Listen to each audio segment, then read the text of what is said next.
샘이 이렇게 늦은 시간에 널 여기까지 데려온 건 뭔가 잘못됐어. 밤에 정막을 깨뜨린 초인종에 깜짝 놀라 살며시 현관문을 열었더니 거기 빗물 속에 서 있는 건 흠뻑 젖은 손자 샘이 조용히 내려다보다가 천천히 뒤를 돌아보는 모습이었어. 홀리 여동생은 등을 대고 곤히 자고 있습니다. 나는 샘의 등에서 홀리를 조심스럽고 사랑스럽게 데려갔습니다. 오늘 밤 내 여동생이 여기 머물 수 있고 저녁 식사도 할 수 있습니까? 밤에 폭우가 쏟아지는 소리 때문에 남편과 남편이 집에 처음 들어와서 목소리가 거의 들리지 않았습니다. 나는 마음의 친절함으로 홀리와 샘을 집으로 살며시 안내했다. 오랜만에 재회한 우리는 속으로 손자가 훌쩍 컸다는 사실에 너무 기뻐했지만 기쁨과는 달리 샘은 손자를 위해 준비한 따뜻한 식사에 손도 대지 않았다. 묵묵히 내려다보던 샘, 무슨 무거운 일이라도 있는 거니 얘기 좀 해줄래? 잠깐 올려다보더니 나와 눈이 마주치자 재빨리 시선을 피하고 다시 내려다보았어. 샘 마음을 나누지 않으면 우리는 할 수 없어. 그의 침묵을 이해하지 못한 남편은 그의 말에 놀라 약간 엄격한 어조로 말하기 시작했습니다. 샘은 이야기를 마친 후 가늘고 머뭇거리는 목소리로 입을 열기 시작했습니다. 그는 결심한 표정으로 말했습니다. 가족들 홀리 좀 잘 부탁해. 샘은 재빨리 일어서서 입구를 향해 달려갔다. 샘 잠깐 도망치지 마. 남편이 서둘러 말리는데 이제 거의 자기 키만큼 큰 샘이 억지로 손을 뿌리치지 마. 도망가는 게 아이를 돌보는 게 그리 간단한 일이 아니냐며 화를 내며 떨며 샘을 붙잡고 달려가 그를 막으려 했지만 적어도 내 동생을 지켜주세요. 샘은 저항할 기력을 잃고 침묵을 지켰습니다. 가슴 내 이름은 캐럴린이고 남편 제리와 함께 평화로운 삶을 살고 있습니다. 오늘 오후에는 아침 일과로 비가 올 가능성이 높은 것 같습니다. 남편은 TV에서 뉴스를 보면서 신문을 펼치고 그날의 날씨를 확인합니다. 그의 아침 샌드위치를 물면서 보고합니다. 신문이 더러워진다고 몇 번이나 말해야 합니까? 신문을 읽을 것인지 먹을 것인지 결정하십시오. 캐롤린, 오늘은 빨래를 밖에 널지 않는 것이 현명할 것 같습니다. 그는 자신만의 세계에 푹 빠져 있었습니다. 이것은 우리 가정의 전형적인 장면입니다. 남편은 저보다 2살 많고 올해 60세가 되어 직장에서 은퇴할 예정입니다. 그는 취미에 푹 빠져 있는 사람이 아닙니다. 그는 항상 자신의 일에 전념해 왔습니다. 일전에 아르바이트하는 동료와 이야기를 하다가 퇴직 후 갑자기 인지 기능을 잃거나 은둔하게 되는 사람들이 있다는 이야기를 하다가 아직 시간이 있을 때 일 외에 취미를 찾는 것이 좋겠다는 생각이 들었습니다. 제리, 넌 뭐니? 내년에는 일 없이 시간이 많을 거라 생각하고 있지. 아, 네, 그렇죠. 그렇게 말하면서 방을 둘러보더니 선반에 있는 가족 사진에 눈길이 갔습니다. 우리 아들 이안, 그의 아내 자스민과 손주들 샘과 홀리는 행복하게 웃고 있었습니다. 이 사진은 홀리의 돌잔치에서 찍은 것입니다. 샘과 홀리는 어떻게 지내는지 궁금합니다. 그는 오랜만에 손자들에 대해 언급했습니다. 또한 우리 아들의 가족을 오랫동안 보지 못했다는 것도 알고 싶습니다. 3년이 지난 지금 그들은 우리와 차로 1시간 거리에 살고 있습니다. 이론적으로는 언제든지 방문할 수 있지만 제즈민은 의도적으로 우리와의 교류를 피한 것 같습니다. 그 결과 이언도 내가 이야기하고 싶다고 문자를 보낼 때에도 점차 우리와 거리를 두기 시작했습니다. 거절당하고 크리스마스 카드에 대한 답장도 없고 샘은 생선을 정말 좋아하는데요. 그렇죠. 사실 그는 같이 낚시하러 가고 싶다고 말하곤 했어요. 그들이 정말로 샘이 확실히 닮았다고 서로 약속했는지 궁금했거든요. 남편까지 나는 샘이 어렸을 때 남편과 함께 시간을 보내던 시절을 기억합니다. 은퇴하면 시간이 많을 것입니다. 샘과 낚시하러 가기로 약속했습니다. 이제 그는 고등학교 1학년이 되었고 아마도 참치 낚시가 옳다는 것을 이해했을 것입니다. 제리는 약간 슬픈 미소를 지으며 차를 한 모금 마셨다고 말하는 것이 그렇게 간단하지 않습니다. 예전에는 그들이 우리를 자주 방문하는 것이 일반적이었지만 이제는 이언이 5년 전 제즈민과 재혼하면서 우리 아들의 가족과의 관계에 긴장이 시작되었습니다. 고등학교를 졸업한 이안은 건설회사에 입사하여 4살 연상의 여성을 만나 첫 결혼을 했습니다. 샘이 태어났습니다. 이안의 첫 부인은 차분하고 성숙하여 그녀를 도와주었습니다.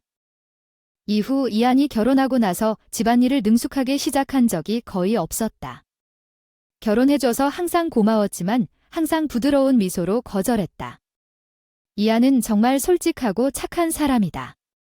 왼손으로 칼을 휘두르려고 했다.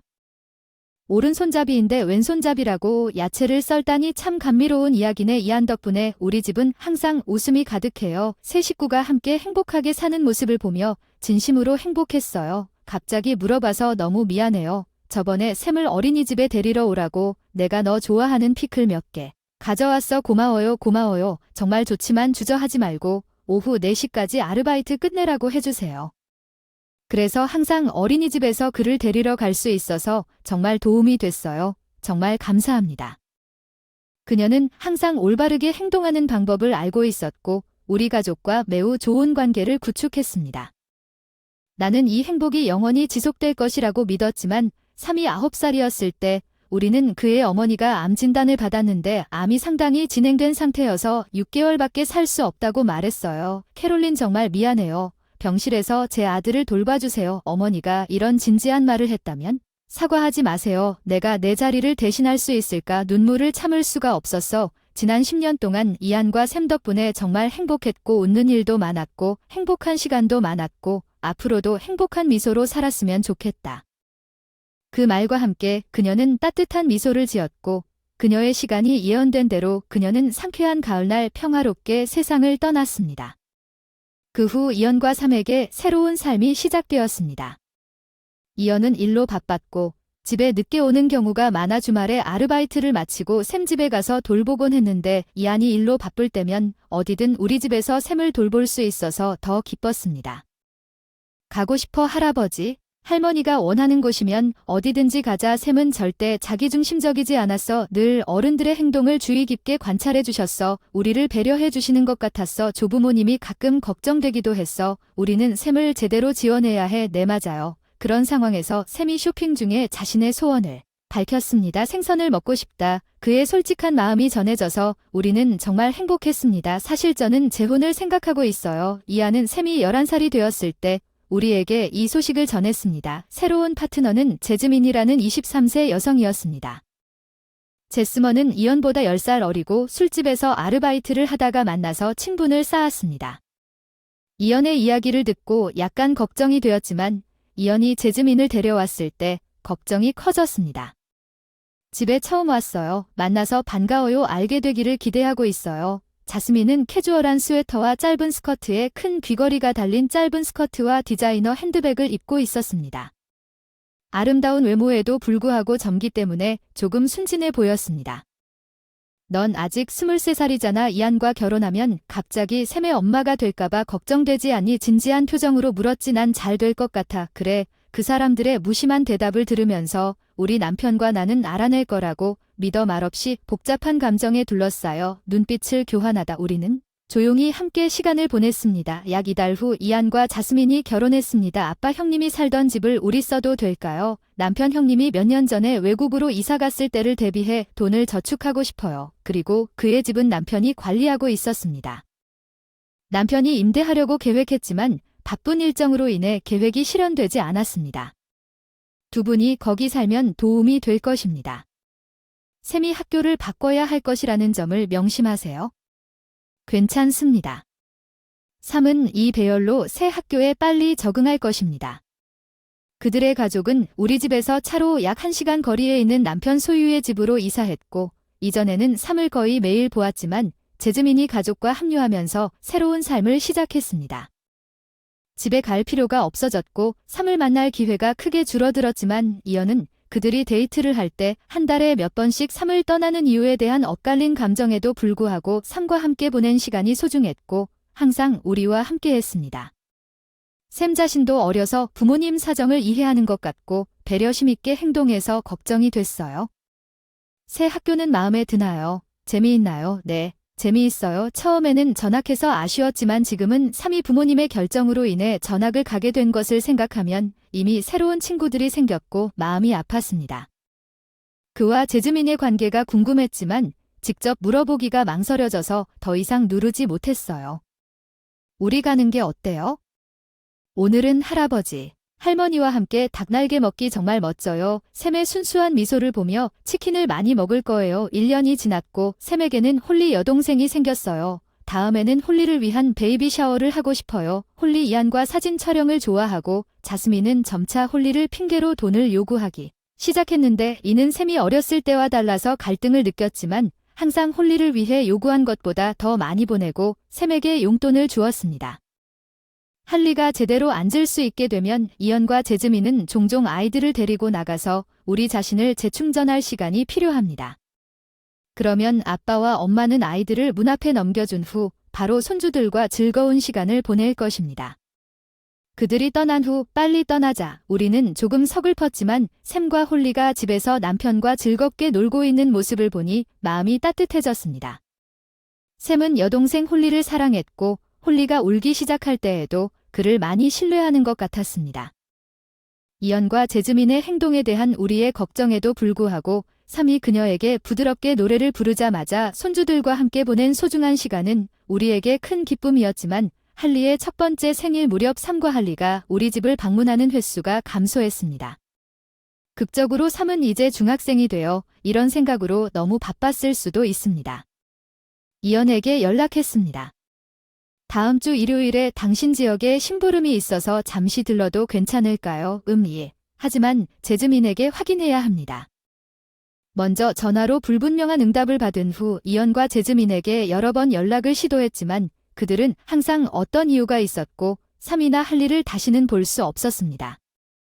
우리는 걱정하면서 며칠을 보냈습니다. 늘 재정적으로 지원하고 손주들을 돌보는데도 불구하고 그들을 화나게 하는 말을 했다면 우리가 할 수 있는 일은 샘과 홀리가 행복하기를 바라는 것뿐이었다.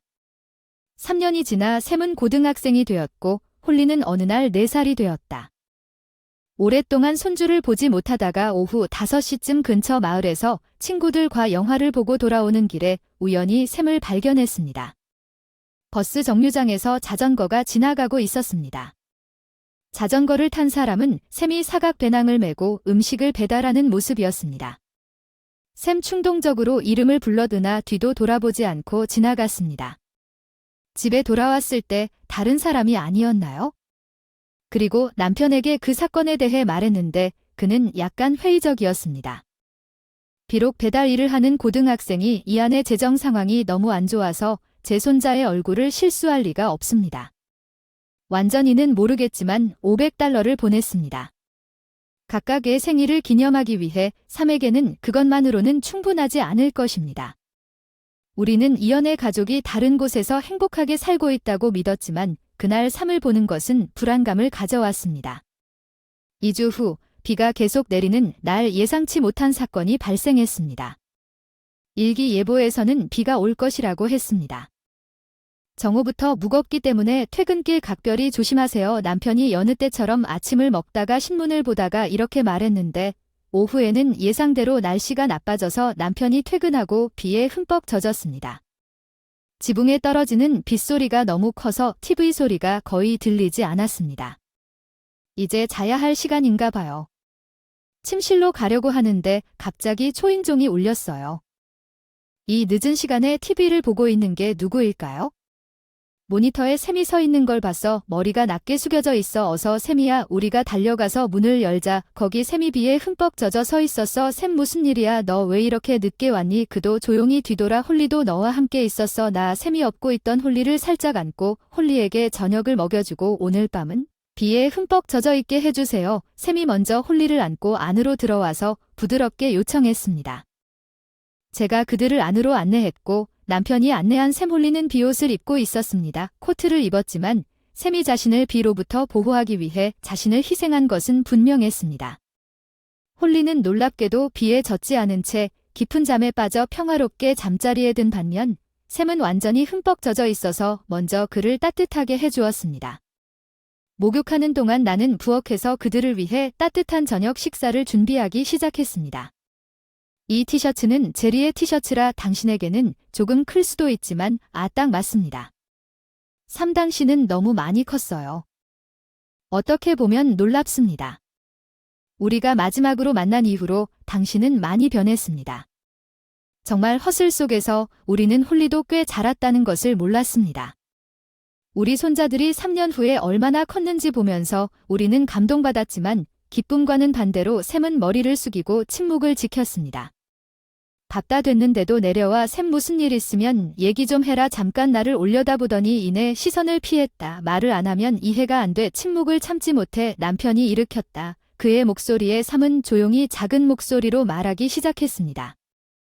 샘에 따르면 엄마가 나를 정말로 받아들이지 않는 것 같습니다. 재즈미는 그럼에도 불구하고 처음부터 그를 그다지 따뜻하게 대하지 않았습니다. 샘은 할리가 태어난 후에 진심으로 그의 새 어머니와 연결하려고 노력했습니다. 그에 대한 자스민의 태도는 더욱 차가워졌습니다. 홀리를 정말 사랑합니다. 그녀는 내 소중한 동생이지만 엄마는 나에게 차갑고 우리는 혈연 관계가 아니기 때문에 당신을 돌보지 않겠다고 말합니다. 아빠는 항상 그녀의 편에 서고 나를 도와주지 않습니다. 샘의 가혹한 현실을 듣고 모두 마음이 아팠습니다. 쌓인 가족으로 행복하게 살고 있다고 생각했는데 그 환상이 깨졌습니다.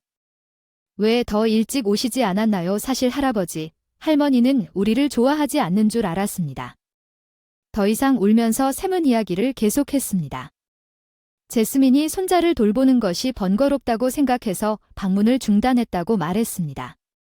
이 말을 듣고 충격을 받았습니다. 제스민이 아이들의 방문을 거부하고 있다고 생각했지만 샘은 눈물을 참았습니다. 오늘도 계속되이 엄마가 나를 위해 저녁을 준비하지 않았고 할리가 나를 대신하여 그녀에게 화를 냈습니다.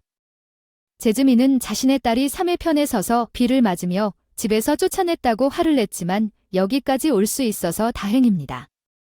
남편은 홀리를 위해 우산과 비옷을 사준 후 샘의 머리를 부드럽게 쓰다듬어 주었습니다.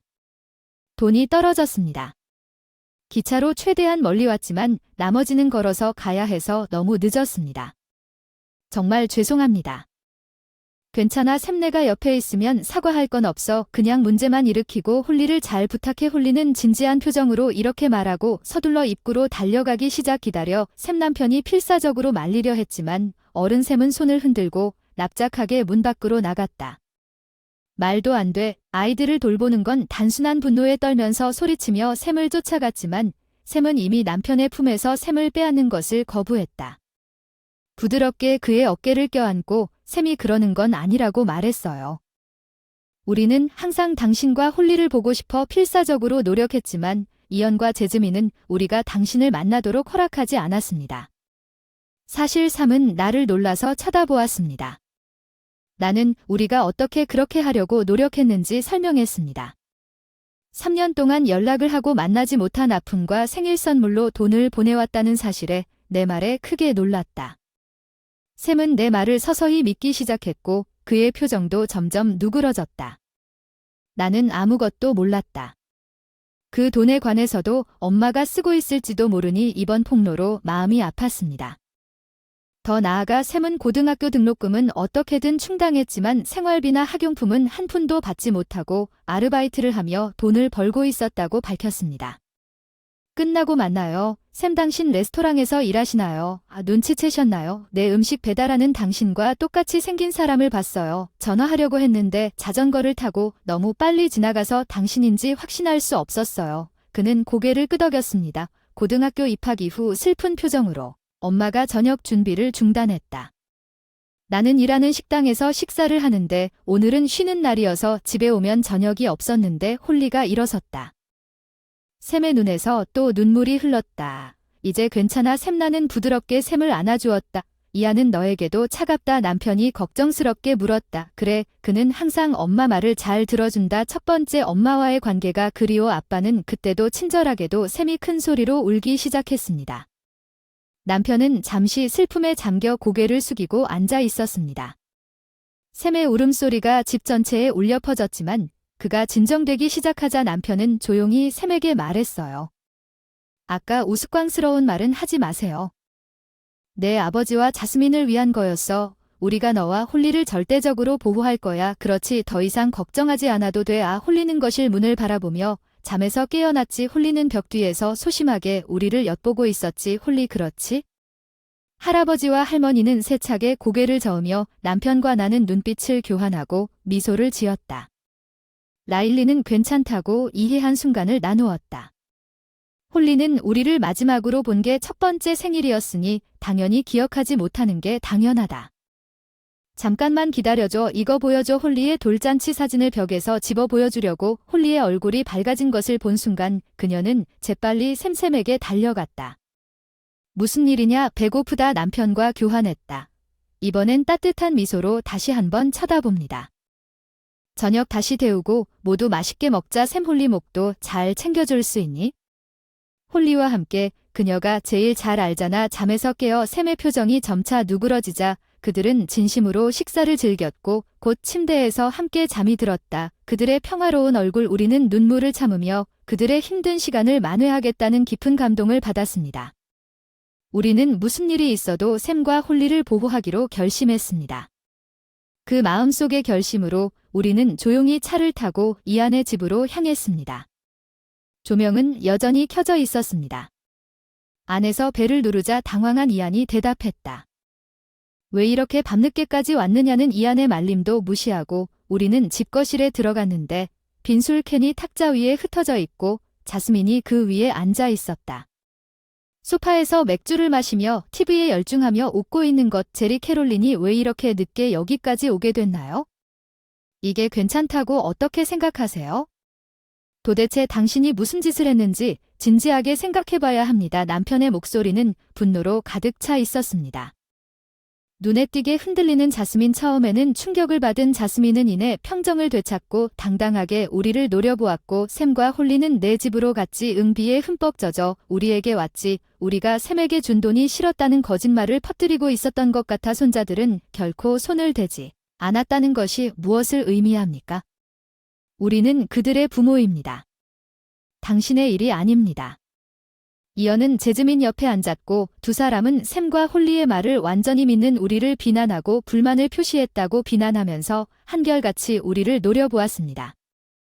아이들의 양육권은 우리 몫이에요. 간섭하지 마세요. 우리가 잘 키웠어요. 잘 키웠어요. 샘을 괴롭혔어요. 갑자기 초인종이 울려 분위기가 바뀌었어요. 이게 뭐죠? 이안은 짜증스럽게 투덜거리며 문으로 가서 문을 열었습니다. 나는 차에서 경찰을 불러 상황을 설명하고 이안의 집으로 오라고 요청했다. 경찰관들은 방으로 들어가 즉시 아이들의 안전을 확보하기 시작했다. 폭우 속에서 샘과 홀리는 어디로 갔는가? 이안과 제즈민은 질문에 대답할 수 없었고 침묵을 지켰습니다. 나는 참석한 모든 사람 앞에서 하루 종일 있었던 일을 자세히 설명했습니다. 이언과 제즈민이 경찰서로 호송되었기 때문에 우리와 함께 역으로 내려오시기 바랍니다. 다음 날 경찰서에 저와 남편이 사건에 대해 자세히 설명하기 위해 경찰서에 불려갔습니다. 아빠와 엄마는 샘을 무시했습니다.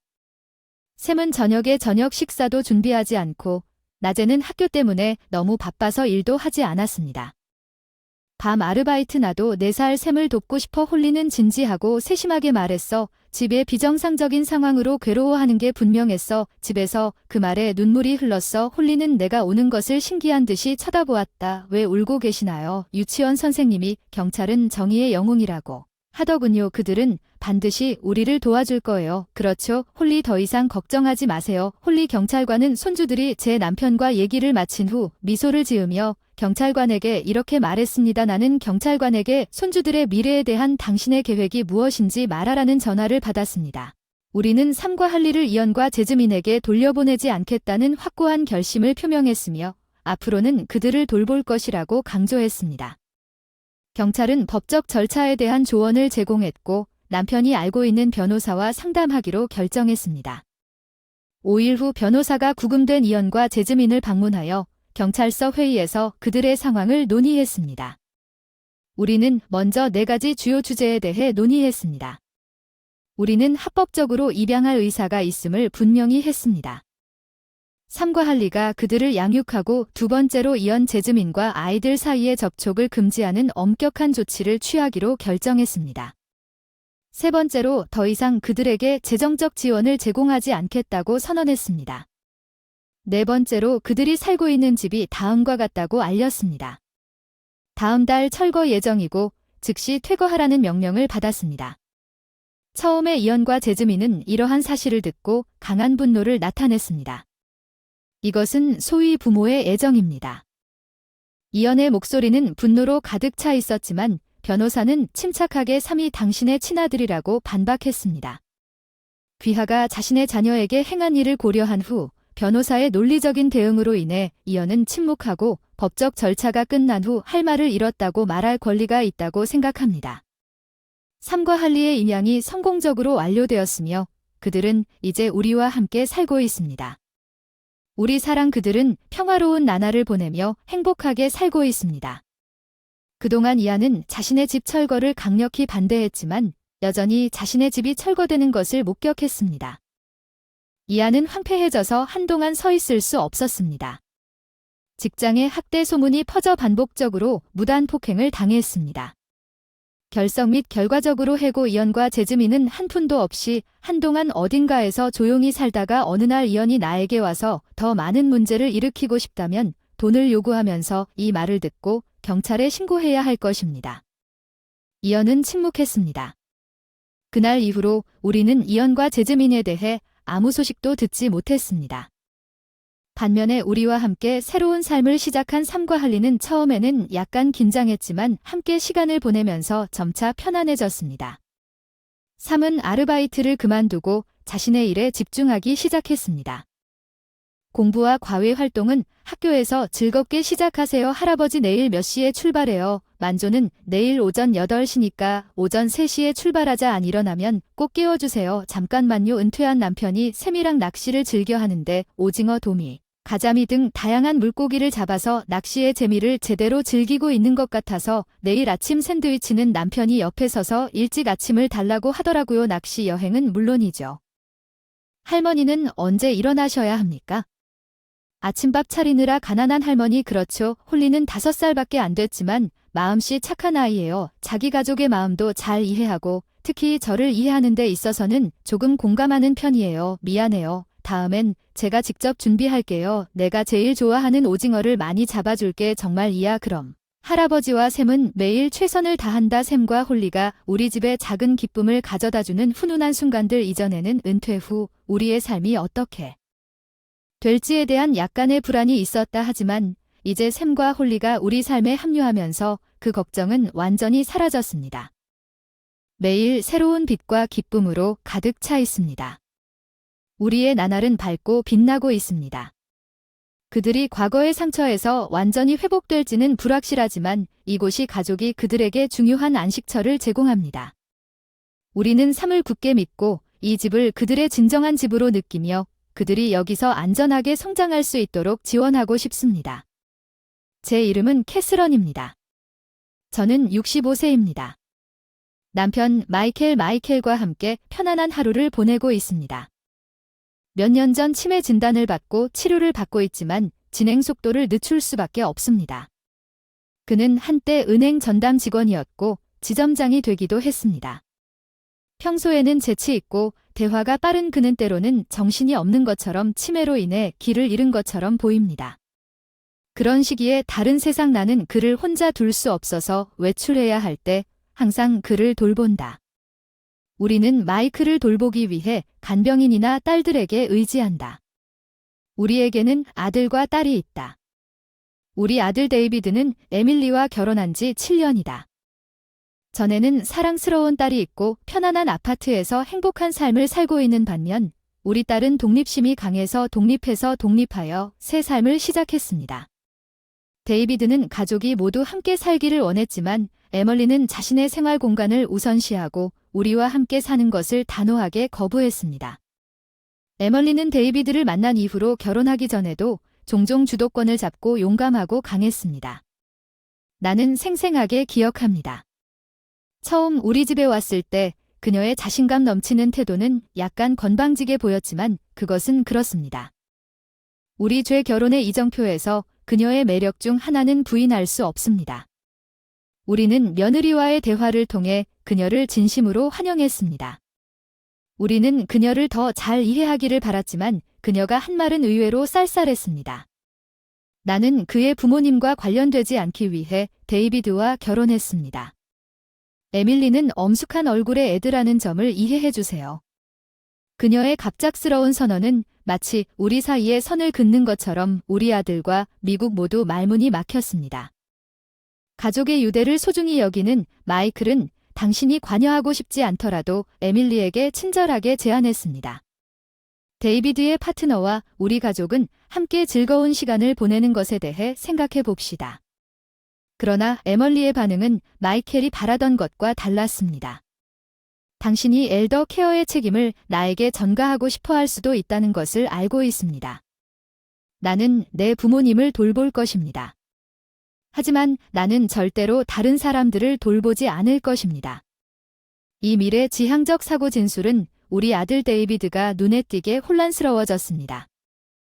돌봄에 대해 말하는 것은 시기상조입니다. 화내지 말자, 평화롭게 시간을 즐기자. 데이비드는 내 아들이 둘 사이에서 투쟁하는 것을 보면서 긴장을 완화하려고 노력할 것을 제안했습니다. 나는 말하기로 결정했습니다. 에밀리에게 달래는 방식으로 걱정하지 마세요. 우리는 계획이 있고 우리 딸이 우리와 함께 있을 테니 모든 것이 잘 될 거예요. 나는 이 말을 듣고 부드럽게 전달했어요. 그녀는 조용히 집을 떠났지만 솔직히 말해서 마이클과 나는 진심으로 아론의 편에 서지 않았어요. 결혼에 관해 딸과 상의하자. 딸은 밝게 고개를 끄덕이며 동의했다. 나는 내 동생이 선택한 파트너도 남편의 부모님을 돌보고 싶지 않지만 결혼하기 전에 그런 말을 하고 싶다는 마음을 이해한다. 우리 딸은 결혼하기 조금 전에 결혼했다.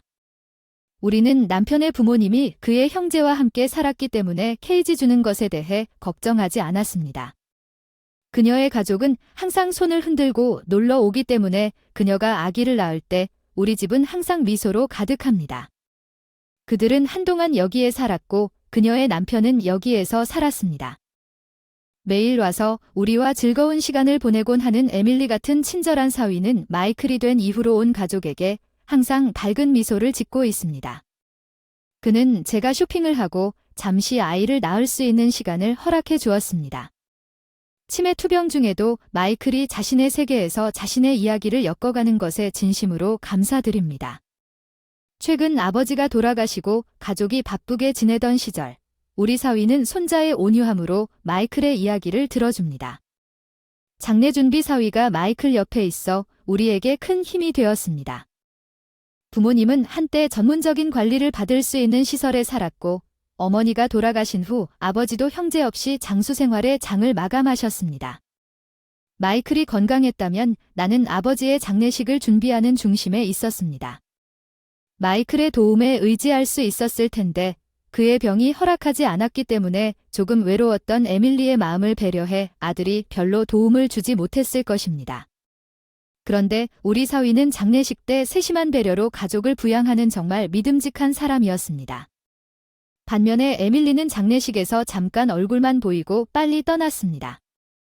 처음부터 그녀에게 아무것도 기대하지 않았기 때문에 그 자체는 문제는 없지만 장례식이 끝난 후 그녀와 아들이 찾아왔을 때 나는 그녀의 갑작스러운 말에 진심으로 놀랐습니다. 에밀리는 가벼운 발걸음으로 다가와 반짝이는 눈으로 당신 아버지가 아주 부자이시죠? 시어머니 아닌가요? 당신이 상속받는 유일한 사람입니까? 얼마를 물려받게 될까요?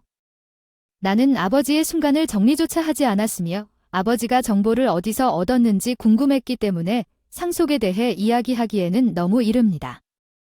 그녀의 출처 에멀리는 고개를 저으며 부인했지만 장례식을 계속하면서 그녀의 얼굴은 만족스러워 보였습니다. 친척들로부터 들었습니다. 시어머니는 약 800만 달러의 재산을 갖고 있다고 들었습니다. 이전에 그녀의 태도가 바뀌면 당신은 너무 부자가 될 것입니다. 우리 가족과 아무 상관도 하고 싶지 않아서 내 딸이 에밀리에게 무심코 말한 내 감정을 반영하여 나를 당황하게 했습니다. 에밀리는 가족과 거리를 두고 싶다고 말하곤 했습니다. 그 일이 일어났고 어쨌거나 어머니가 상속받은 금액은 아직 당신이 알 바가 아닙니다. 에밀리 변함없는 미소로 대답했으니까 그럼 시어머니는 언제 그 800만 달러를 벌 수 있습니까? 그녀의 말은 반복적인 질문에 지친 은밀한 기대로 짜여진 것 같았습니다. 나는 지쳐 대답했습니다. 거짓말쟁이와 논의 중이고 그럴 것 같아요. 이 모호한 대답까지 세부 사항을 마무리하는데 최소한 한 달이 걸립니다. 에밀리는 의기양양하게 웃으며 재빨리 떠났고 내 아들이 에밀리와 함께 떠날 준비를 하고 있었습니다. 나는 그에게 조금 날카롭게 물었습니다. 내 유산에서 뭔가를 기대하고 있습니까? 우리의 차가운 시선 아래 말을 더듬는 상황은 어떻습니까? 그는 마침내 어떤 이유에서든 에밀리에게 말을 하기 시작했습니다. 에밀리는 당신이 상속받은 돈의 일부를 받을 자격이 있다고 스스로 확신했고 심지어 그녀의 부모와도 그것에 대해 논의했습니다. 나는 단호하게 대답했습니다. 나는 내가 상속받은 돈을 에밀리에게 그런 식으로 주는 것을 고려하지 않았습니다. 오해는 심각한 문제이므로 그녀에게 사실을 명확히 하십시오. 나는 에멀리의 대담한 가정에 화가 났고 변호사와 상담하고 상속세를 계산한 후에도 거의 800만 달러가 되지 않았다는 사실을 전달하는 아들의 용기 부족에 실망했습니다. 한 달이 지났다고 예상했던 만큼 남았는데 에밀리가 다시 찾아와 소란을 피우고 있다. 에밀리는 한 달이 지나기를 기다리듯 기대에 찬 목소리로 물었다. 시어머니는 상속금이 있다. 아직 정확히 한 달이 지났으니 그 사람의 약간 잘난치 않은 모습에 확인하러 왔는데 절차가 늦어진다고 선의의 거짓말을 했고 사실 아직 절차가 다 끝나진 않았지만 조만간 마무리될 것 같아요. 내 대답을 듣자마자 에밀리는 안색이 변하고 화를 감추지 못하고 목소리를 높였다. 뭐 하는 거야? 유일한 상속자니까 빨리 절차가 끝나야 할 텐데 한 달을 기다려서 다 왔다. 에밀리의 갑작스런 변신에 당황한 나는 에밀리의 말에 속으로 분노를 느꼈지만 그녀의 무능함에 놀랐다. 그 순간 마이클이 걱정스러운 표정으로 뒷방에서 나타나 에밀리의 말을 꾸짖었다. 무슨 말을 하는 거야? 그런 언어는 가족에게 용납되지 않는다. 태도는 당신이 며느리 자격이 없어요. 다행히 저는 그때 정신이 있었고 에밀리의 행동을 잘 알고 있었음에도 불구하고 에밀리는 마이클의 꾸지람에도 굴하지 않고 단호하게 밀어붙였습니다. 에밀리의 말은 당신 시아버지에게도 날카로웠습니다. 시어머니 유산 노리는 거 아니냐, 내가 없을 때 몫을 늘리려고 하는 거 아니냐? 그런 말에 정말 인색하다. 마이클은 분노에 찬 목소리로 대답했다. 나를 인색하다고 하는 게 무슨 말이야? 너무 무례하게 집에서 나가라. 마이클은 그 순간 치매 증세를 보이지 않고 소리쳤고 아직 돈이 이체되지 않았다는 내 이야기를 면전에서 받아준 듯한 그의 영혼을 느끼며 마음의 따뜻함을 느꼈다. 에밀리 그날 배류는 마지못해 집에 갔습니다.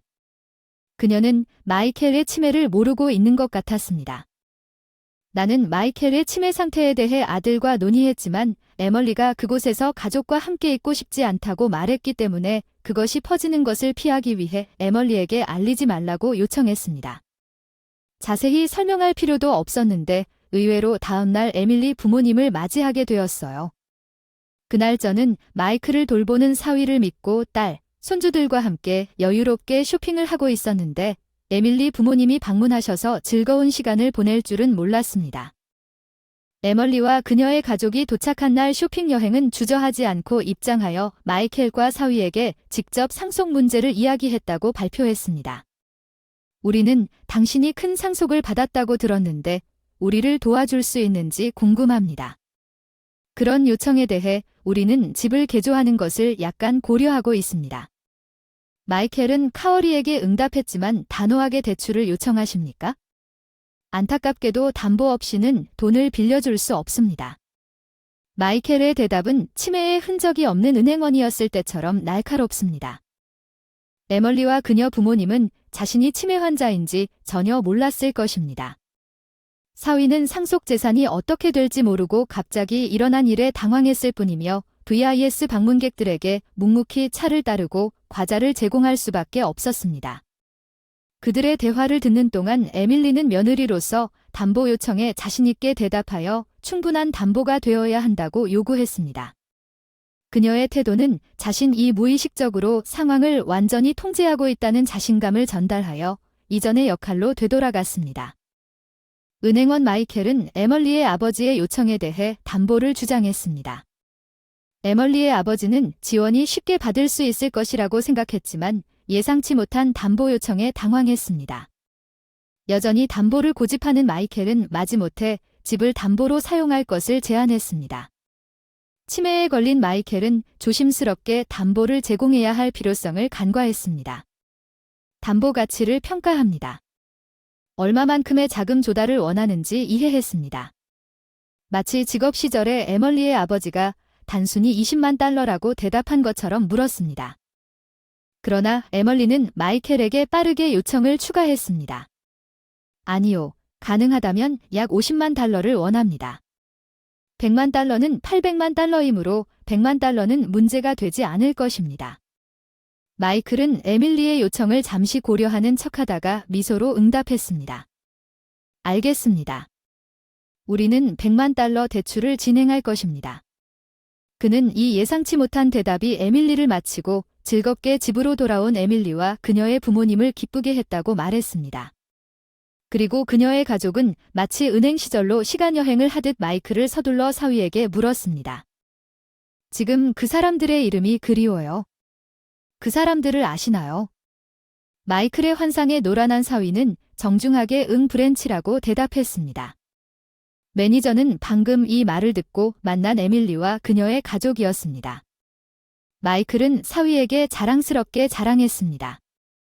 사위가 100만 달러 대출을 받은 것은 꽤 큰 일을 했기 때문에 에밀리의 부모님의 진정한 의도는 알 수 있었지만 마이클의 생기 넘치는 얼굴 그는 우리가 집에 돌아왔을 때 좋은 일이 일어났다는 것을 감지했고 아들은 어리둥절한 표정으로 머리를 기울이며 그날의 일을 처리했습니다.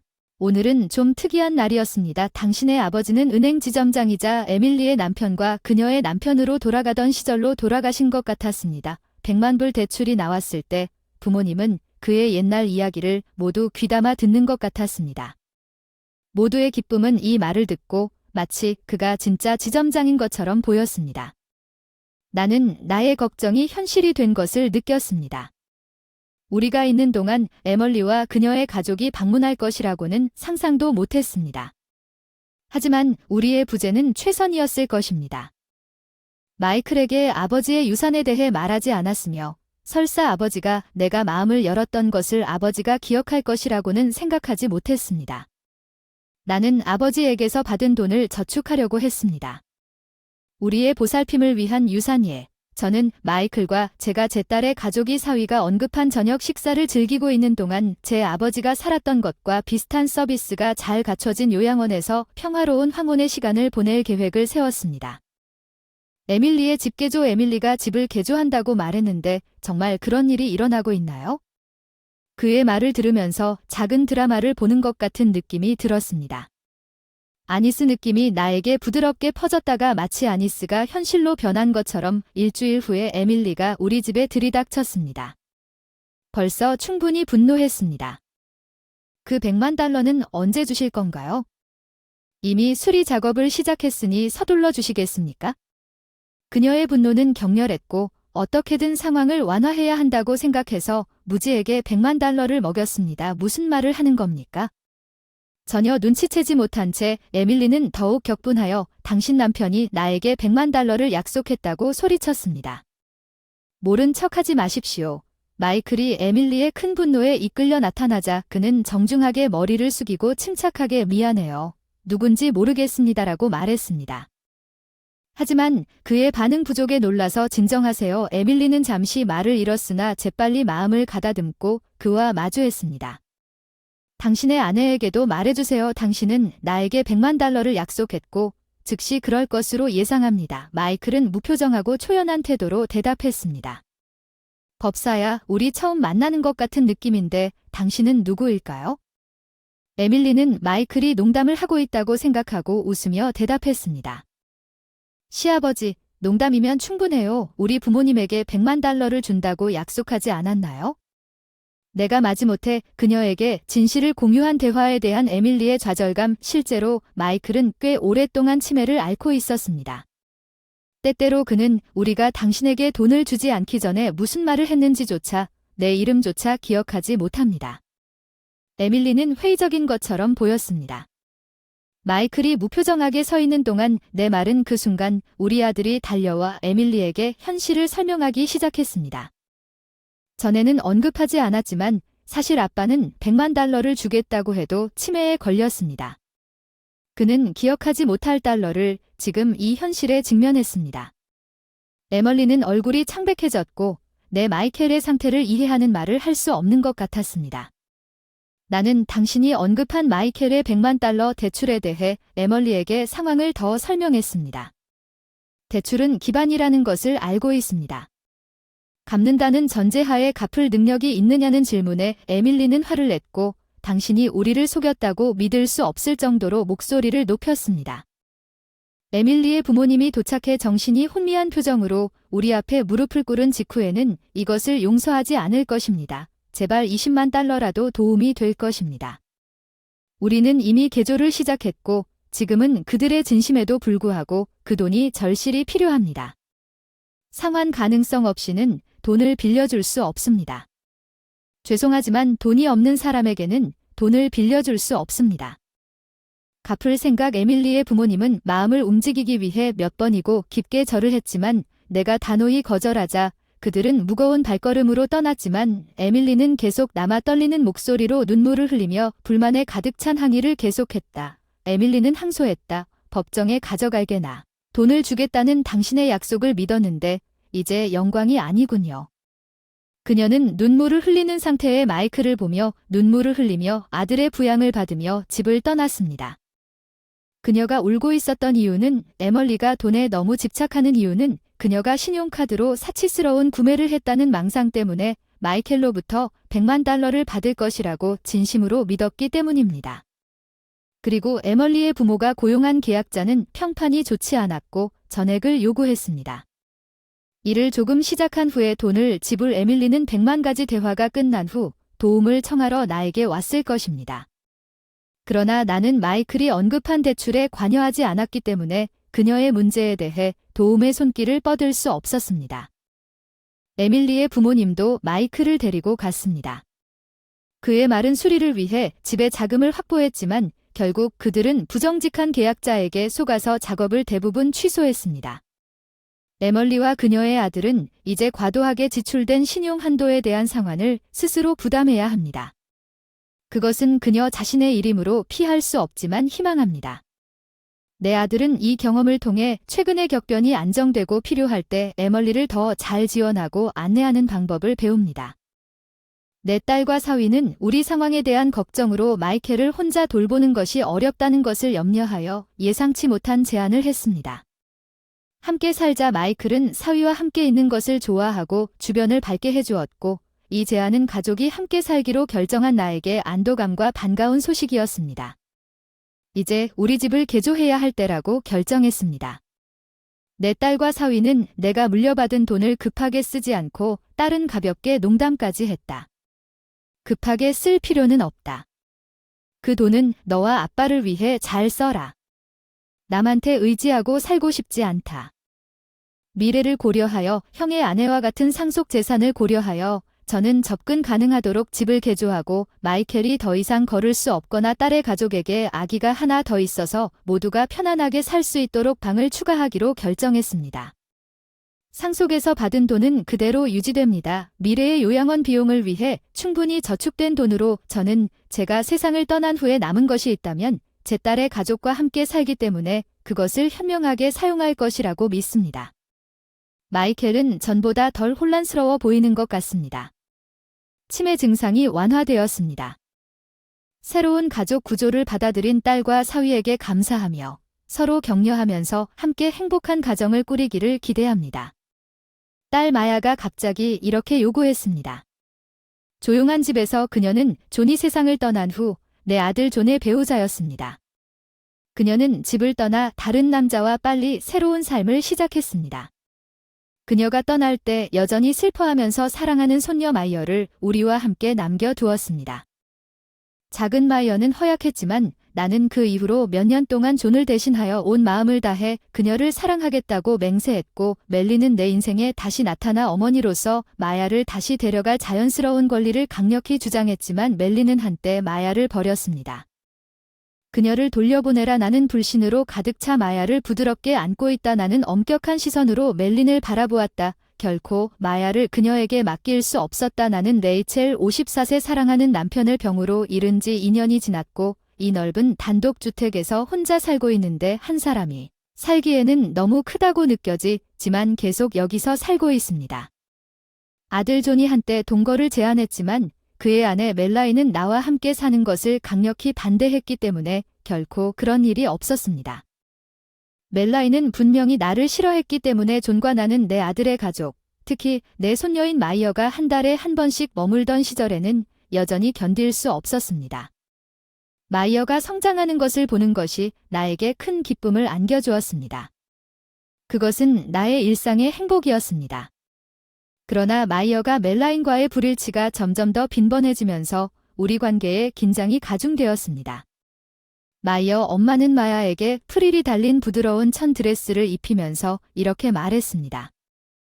보이시하지만 행복하게 포니테일을 휘두르는 그녀의 새 의상에 매우 만족했습니다. 할머니 정말 고마워요. 아무것도 아니에요. 마야가 웃는 모습을 보며 마음껏 행복하게 노는 모습이 너무 행복해요. 나는 그녀의 행복에 대해 확신을 느꼈지만 이것을 보고 멜리는 눈에 띄게 화난. 마야 이게 무슨 옷이야. 여자가 이런 바지를 입는 건 말도 안 되는 일인데 할머니가 나를 위해 특별히 만들어준 거야. 마야가 슬픈 목소리로 대답하자 내 얼굴은 분노로 흐려졌다. 레이첼 제발 이러지 마세요. 우리에게 맡겨주세요. 우리 그 사람 부모님이냐. 마야는 행복해. 그게 중요한 거야. 지금이 그녀 인생에서 가장 좋은 때야. 멜린이 깜짝 놀라 소리쳤다는 걸 받아들일 수 없어. 마야 소란을 듣고 재빨리 내 팔을 붙잡은 옆방에 있던 존이 무슨 일인지 서둘러 달려왔다. 엄마가 마야가 좋아하면 마야에게 이 바지를 입게 했다고 그렇게 큰 소리로 논쟁하고 있는 건가요?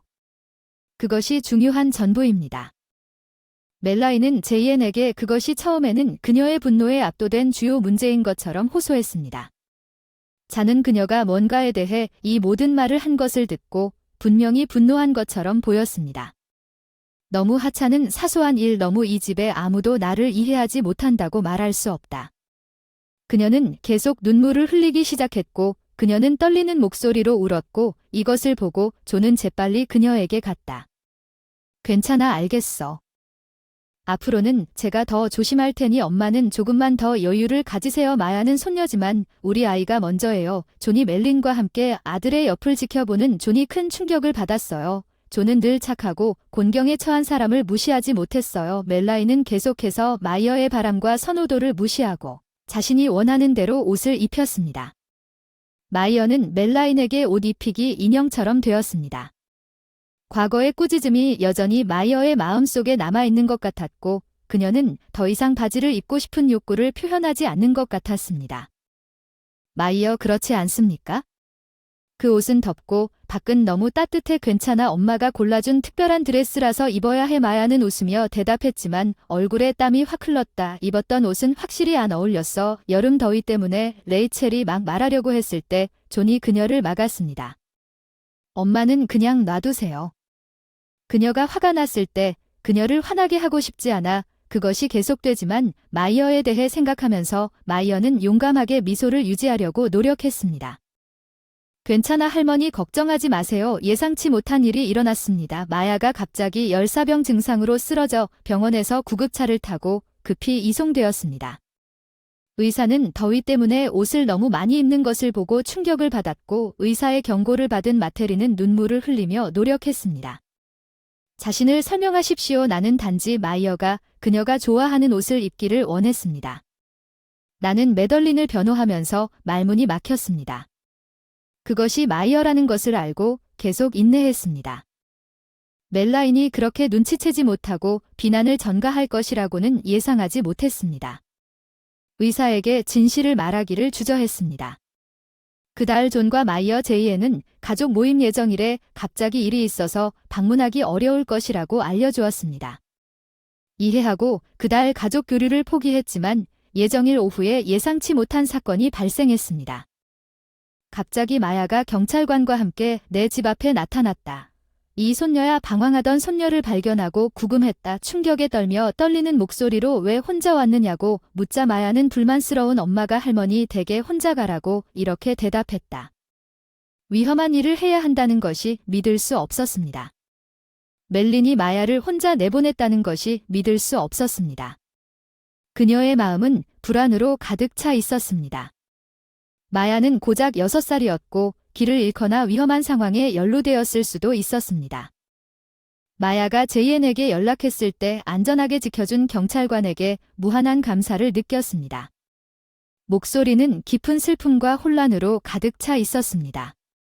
그의 고통은 전하로 뚜렷이 느껴졌고 내 마음을 무겁게 짓누르고 있었습니다. 더 이상 마이어와 함께 있는 멜라인을 믿을 수 없습니다. 엄마, 이 중요한 것을 말해줘서 고마워요. 곧 집에 갈 거예요. 기다려요. 네, 이해합니다. 제이엔과의 대화가 전화를 끊고 집에 가는 길에 교통사고를 당해 급히 병원으로 이송된 후 제이엔과의 대화가 마지막이 될 것이라고는 상상도 못했습니다. 의사들은 그를 구하기 위해 필사적으로 노력했지만 제이엔은 살아남지 못했습니다.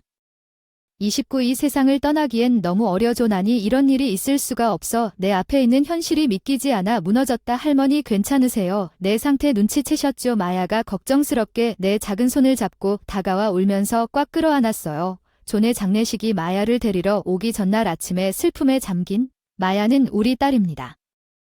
내가 마야를 데려가는 것은 당연한 일이지만 그게 최선이겠습니까? 마야를 밖에 혼자 산책시키게 하는 어머니에게 정말로 마야를 맡겨야 할지 정말 고민이 되었습니다. 자네 비극이 아니더라도 그는 여전히 우리와 함께 있을지도 모릅니다. 엄마, 당신은 마이어가 멜라인을 향해 행복하게 달려가는 것을 지켜보며 나에게 왔어요. 결국 그녀를 그녀의 어머니와 함께 보내기로 결정했지만 여전히 그것이 올바른 결정인지 의문이 들었습니다. 할머니, 안녕하세요. 마이어, 무슨 일이세요? 존이 죽은 지 한 달 뒤에 멜라인이 마이어를 데려왔을 때 무슨 일이 일어났는지 너무 얇아졌습니다. 그녀는 살이 엄청나게 빠졌고 그녀의 라이브리 스피릿은 어디에도 없었습니다. 마이어는 아버지가 돌아오시기를 기다리고 있었습니다. 간신히 아무것도 먹지 못한 이유입니다. 살이 너무 많이 빠져서 그 상태로 방치돼 있다니 믿을 수 없다. 멜린이 방치했다고 하는 게 화가 났다. 변명은 단순한 책임 회피처럼 들렸다. 마야는 우리 집에 혼자 왔을 때 입었던 옷을 그대로 입고 있었다. 그녀가 존의 장례식에 나타나지 않았다는 것을 기억하고 그 이후로 그녀가 어떻게 지냈는지 걱정했습니다. 불행하게도 내 두려움은 현실이 되었습니다. 당신에게 물어볼 것이 있습니다. 마야는 당신이 그녀를 위해 요리하면 반드시 먹을 것입니다. 그녀는 나보다 당신을 더 신뢰하는 것 같습니다. 책임을 져버린 엄마로서 멜린에게 거칠게 말했더니 그녀는 오늘 밤 나와 함께 있으라고 다투기 위해 힘이 없는 듯 고개를 숙였다고 말할 수 있나요? 마야, 뭐 드실래요? 카레라이스를 주세요. 마야가 약하게 대답했습니다. 나는 그녀의 말을 들었습니다. 소원을 빌고 상냥한 미소로 응대해 주신 카레라이스, 그럼 오늘은 특별히 만들어 드릴게요. 정말 감사합니다. 마야 할머니가 오랜만에 웃는 모습을 보니 조금 안도감이 드는 반면에 메리는 여전히 불만스러운 표정으로 다음날 아침 멍하니 창밖을 바라보고 있습니다. 놀랍게도 두 사람 모두 사라졌다. 두 사람 모두 떠났다. 깊은 한숨을 쉬었다. 멜리는 왜 아무런 인사도 없이 떠났는지 의구심이 들었고 그녀의 이기적인 행동이 나를 짜증나게 했지만 오랜만에 마야와 재회한 것에 큰 기쁨을 느끼며 이내 상냥하게 웃었다. 그러나 나는 깊은 걱정을 했다.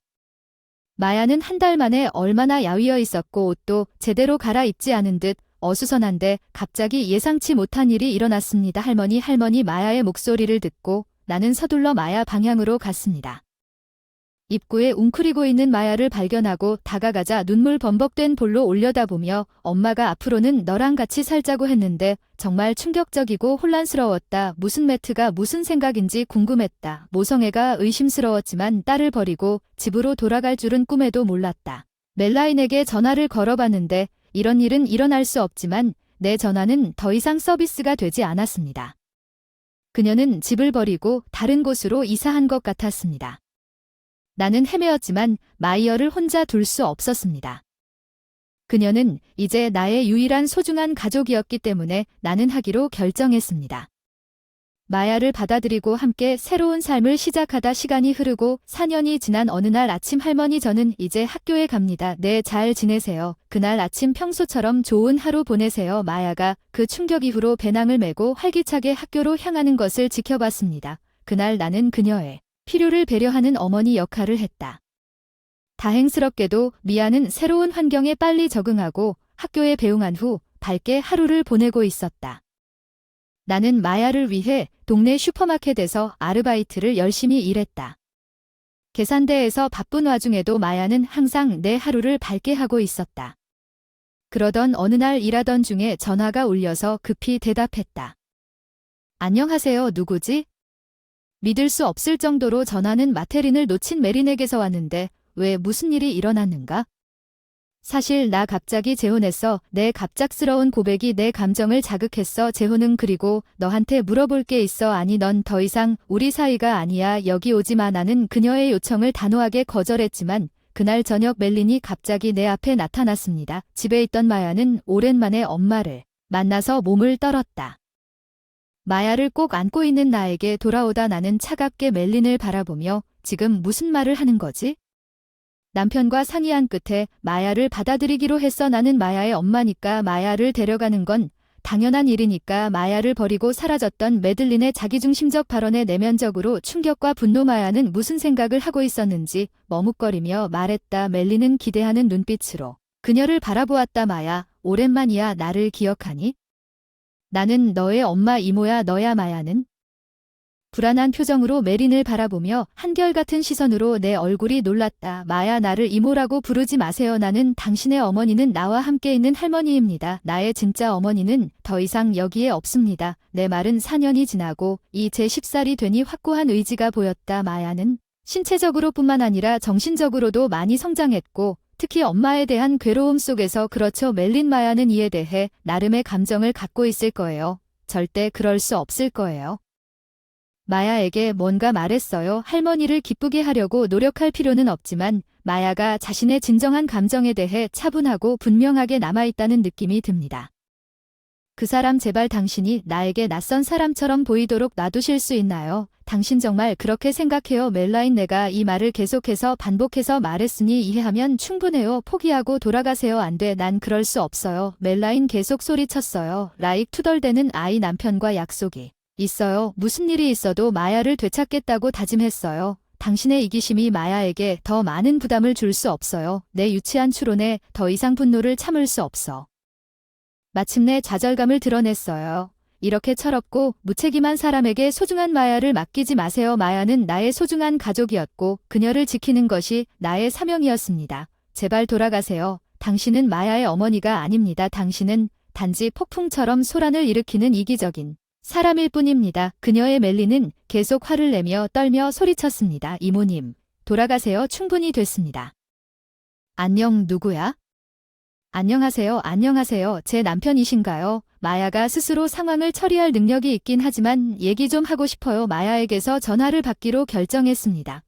그런 다음 전화를 받은 남자에게 정중하게 제가 전 시어머니였다고 알렸습니다. 메리님, 결혼 소식 들었네요. 축하드립니다. 네, 감사합니다. 남자분 확실히 헷갈리게 들려네요. 사실 새 배우자 입장에서는 전 남편 입장이 어색할 수도 있겠네요. 아까 전화하신 분에게 간결하고 명확하게 전할 말을 신중하게 골랐어요. 마야였죠. 당신이 얘기했던 그 아이예요. 그게 마야였죠. 남자의 목소리는 놀라움과 설렘이 가득했어요. 잠시 얘기 좀 할 수 있을까요? 멜린과의 오해는 풀고 우리 집으로 올 거라 믿어요. 나는 멜린이 그런 설명을 한 것을 알고 회의적임에도 불구하고 솟아오르는 미소로 대답했다고 오해했다.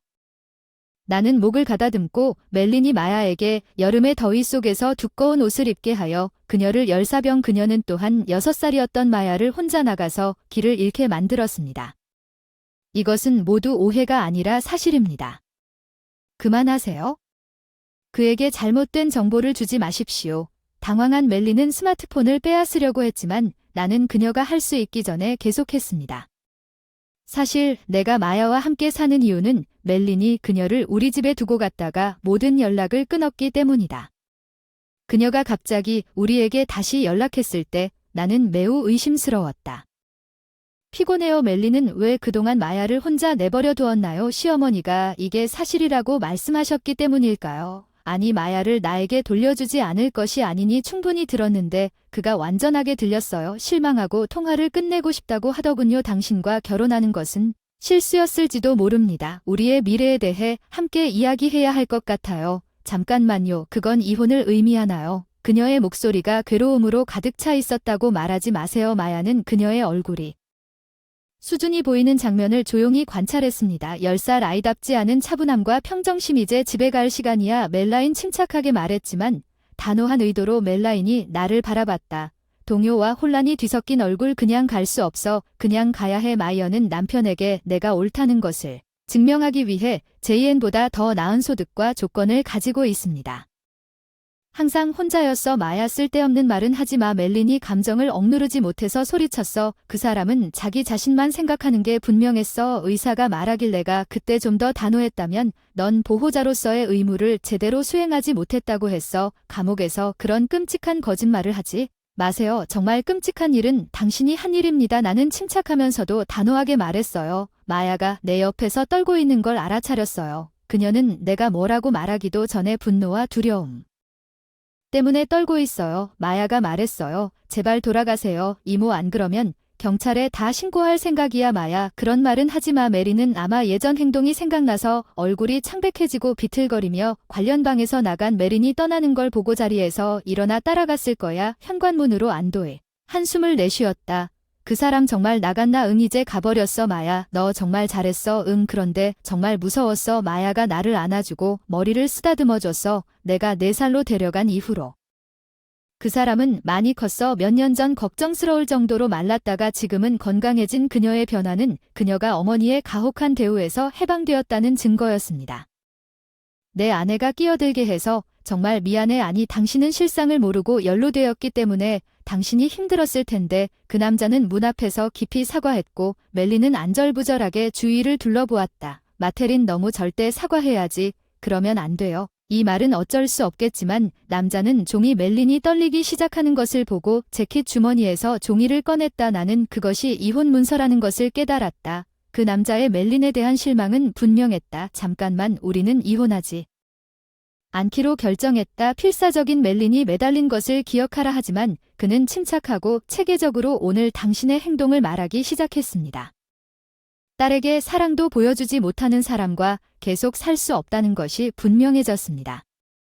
한때 며느리처럼 보살펴줬는데 지금은 실망감만 든다. 멜린, 다른 사람에 대해 생각해 본 적 있니? 남편분 기분이 어떨지 훈계하지 말고 다시 한번 생각해 보시기 바랍니다. 간절히 노력하고 있었습니다. 그 말에 휘둘렸던 남자가 이제 그 본성을 알았으니 그 누구도 감동하지 않았어. 제발 멜린, 그땐 우리 관계를 끝내고 싶은데 배려심이 부족했는데 변했어. 용서를 구해야 할 사람을 용서해줘. 다른 사람이야?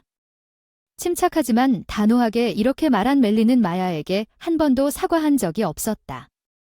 그녀의 공감 부족으로 인해 결국 패배하게 되었다. 처음 칼을 건네줄 때 걱정이 됐는데 요리를 하라고 하셔서 감자를 얼마나 까가야 할지 딱 좋은 크기라. 마야, 잘 썰고 있네. 부엌에서 같이 요리하는 건 언제나. 오늘은 나와 마야의 특별한 시간. 카레라이스를 함께 만들어 맛있게 먹었습니다. 마야는 중간 매운 카레를 좋아하지만 잘라놓은 야채가 조금 고르지 않았지만 그 노력의 증거였습니다. 그날 성장을 느끼며 잘라낸 감자를 맛있게 먹었습니다. 마야는 좀 불안한 것 같았어요. 할머니, 오늘이 무슨 요일인지 아세요?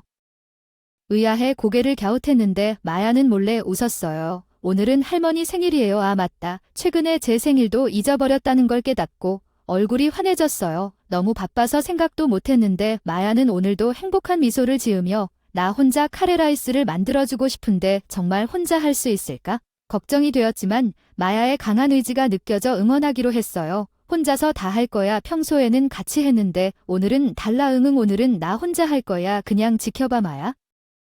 할머니가 자신있게 선언했지. 할머니의 성장을 믿고 소파에서 지켜보곤 했지. 가끔 들었어. 부엌에서 나지막한 목소리. 야채가 잘 안 잘려. 어떻게 괜찮아. 마야, 넌 할 수 있어. 진심으로 응원하기로 마음 먹었어. 마야는 기운을 되찾은 듯 칼을 꽉 쥐고 능숙하게 야채를 다 먹은 뒤 다시 썰기 시작한 팬에 고기가 굽기 시작하자 곧 기분 좋은 향신료 향이 집 안 구석구석을 가득 채우기 시작했어요. 끝났어요. 마야, 수고했어요. 내 최선을 다했어요. 할머니. 마야는 간 만든 카레라이스를 정성껏 담아내시며 환하게 웃으셨어요. 카레라이스를 좋아했던 존을 생각나게 하는 마야와 제이에는 음식 취향도 비슷했고 마야의 생김새도 날로 존과 닮아가고 있었다. 존이 이 세상에 준 소중한 선물 앞으로 한 걸음 한 걸음 마야와 함께 걸어가겠다고 다짐한 것 같다. 이제 너에게 작별 인사를 할 시간이야. 세러 에이미, 나는 이것이 정말로 이별이 될 것이라고는 전혀 생각하지 못했습니다.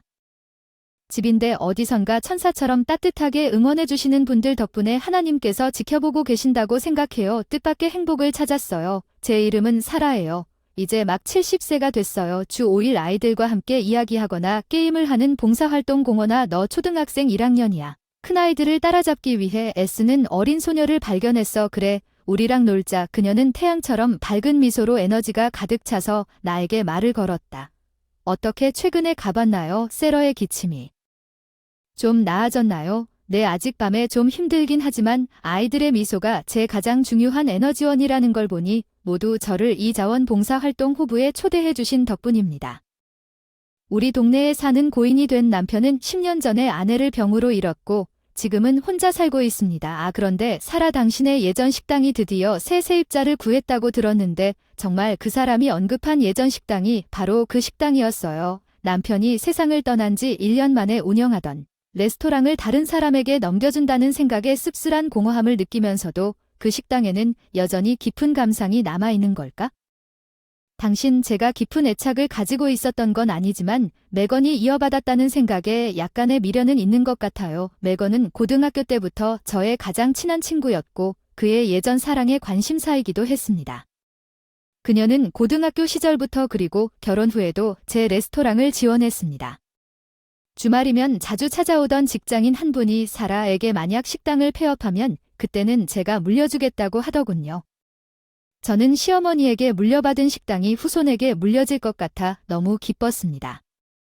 며느리 아쉽게도 그 꿈은 이루지 못했어요. 타일러는 요즘 일을 잘하고 있어요. 언제쯤 제대로 된 길을 걷게 될지 궁금해요. 타일러는 내 외아들이에요. 엄마 언젠가는 대박이 나서 성공할 거예요. 내 아들은 대학 2학년 때 자신을 유튜버라고 선언하면서 항상 큰 일을 하겠다고 이야기했습니다. 그 당시 유튜버는 그다지 인기가 없거나 일반적이지 않았으며 유튜브를 하려고 중퇴했는데 남편이 화를 냈다고 말했습니다. 아들, 대학에 가면 무슨 소용이 있겠어? 그래도 이 길을 선택한다면 유튜버로 생활하는 것이 쉽다고 생각하니? 난 널 집에서 내보내고 싶어. 마치 그 사람이 안목 있는 타일러. 당신이 품고 있는 내 남편이 전통적 가치관을 말한 것 같았어. 그에게 가혹한 말을 했지만 나는 그가 마지막 날까지 타일러의 미래에 대해 얼마나 깊이 걱정했는지 잘 알고 있었습니다. 하지만 비도 마찬가지로 부모의 걱정은 자녀에게 알려지지 않는 경우가 많습니다. 타일러는 여전히 성공의 길을 찾지 못했습니다. 그의 유튜브에서 한 번 봤습니다. 영상인데 새로운 아이디어를 내는 게 아직은 너무 무겁다며 다른 인기 유튜버들과 내용이 너무 비슷했는데 정말 그런 마음으로 유튜버로 활동하고 있는지는 잘 모르겠습니다. 8년 전에는 엄마한테 나 결혼한다고 하더군요. 나는 매건이 우리 가족의 일원이 될 것이라는 기대에 매우 기뻤습니다. 그러나 타일러가 집에 데려온 여자는 매건이 내 며느리가 될 것이라고 굳게 믿었던 전에는 한 번도 본 적이 없는 사람이었습니다. 매건이 방문을 중단한 이후로 이 현실에 충격을 받고 크게 속상했습니다. 내 레스토랑 타일러의 결혼 생활은 단 2년 만에 끝나지 않았습니다. 그는 1년 안에 재혼했고 1년 반 전에 다시 결혼했습니다. 그의 현재 아내 에이미는 26세입니다. 왜 그렇게 젊고 안정적인 직업을 갖고 있는지 이해가 안 됩니다. 거의 40세에 가까운 실직한 아들을 선택하겠습니다. 그래도 에이미가 그를 사랑해줘서 감사합니다. 처음에는 에이미의 화려한 화장에 놀랐지만 그것이 그녀의 독특한 표현 방법이라는 것을 깨달았습니다. 그녀의 밝고 청순한 성격은 블로그라는 표현에 딱 맞습니다.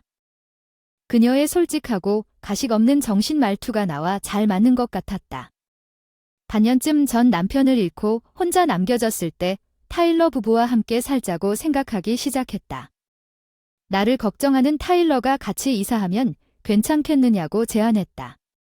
집안일 다 너한테 맡겨야지. 일도 안 하고 밥도 안 먹는다고 저한테 빚고는 말은 당연히 괜찮아요. 엄마 응 눈치챘나요? 나는 혼자 사는 자유를 누리다가 처음에는 거절하려고 싸웠어요. 동거 프로포즈를 해보았더니 생각보다 나쁘지 않을 것 같다는 생각이 들었습니다. 그런데 동거를 시작한 지 이틀 만에 제 결정을 후회하게 만드는 사건을 겪었습니다.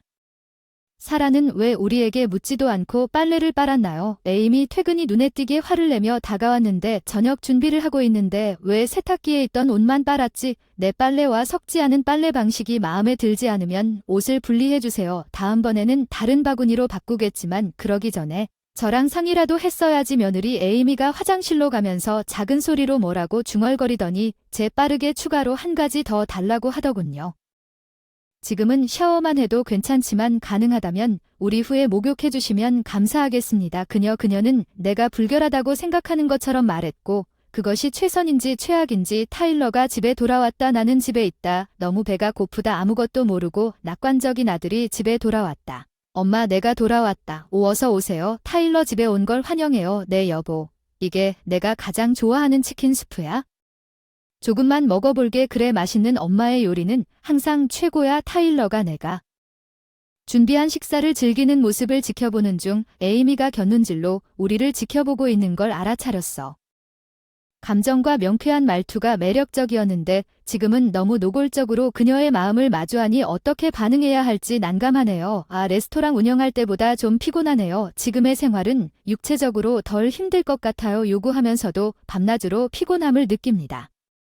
게다가 기침으로 고생합니다. 밤에 잠자리에 들자마자 기침이 시작되고 멈추지 않으면 MC는 수면 부족으로 이어지는 경우가 많습니다.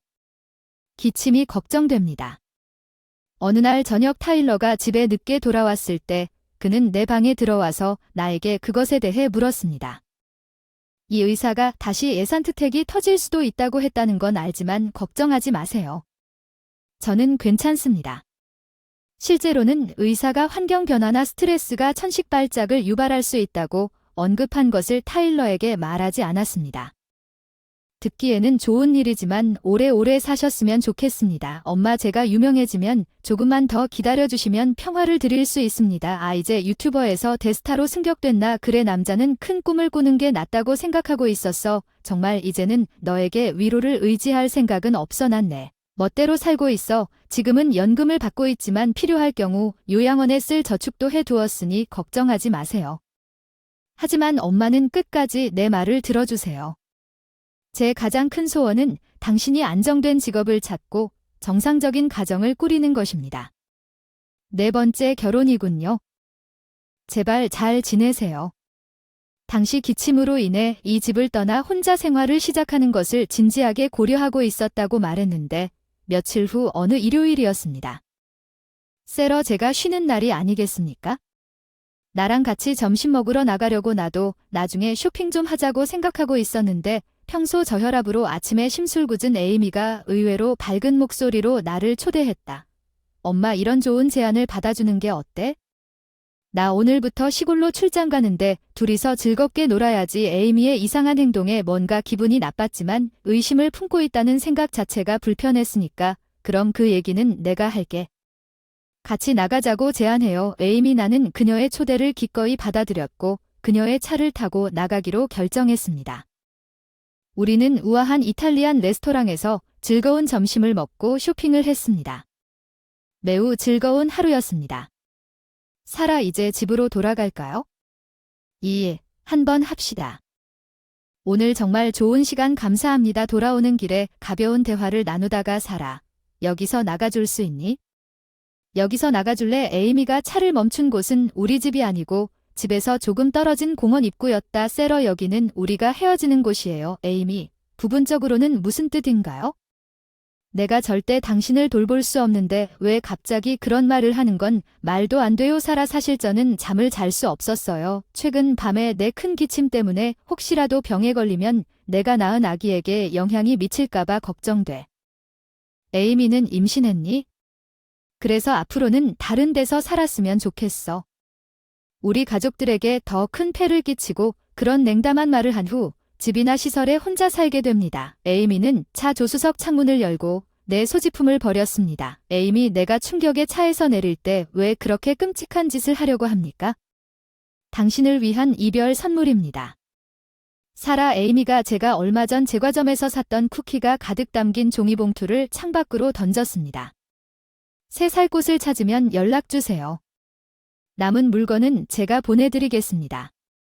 부인 무슨 일이 일어났나요? 공원에서 놀고 있는 아이들이 제가 봉사활동하면서 같이 놀아주고 걱정하는 표정으로 괜찮아 고마워 내 걱정하지 말고 다시 놀아줘 온화한 미소로 답해주니 어느 정도 안심한 듯 안녕 엄마 내일 공원에서 또 놀러왔어. 그런데 다른 아이들이 힘차게 뛰쳐나가는 동안 한 어린 소녀가 뒤에 남았습니다.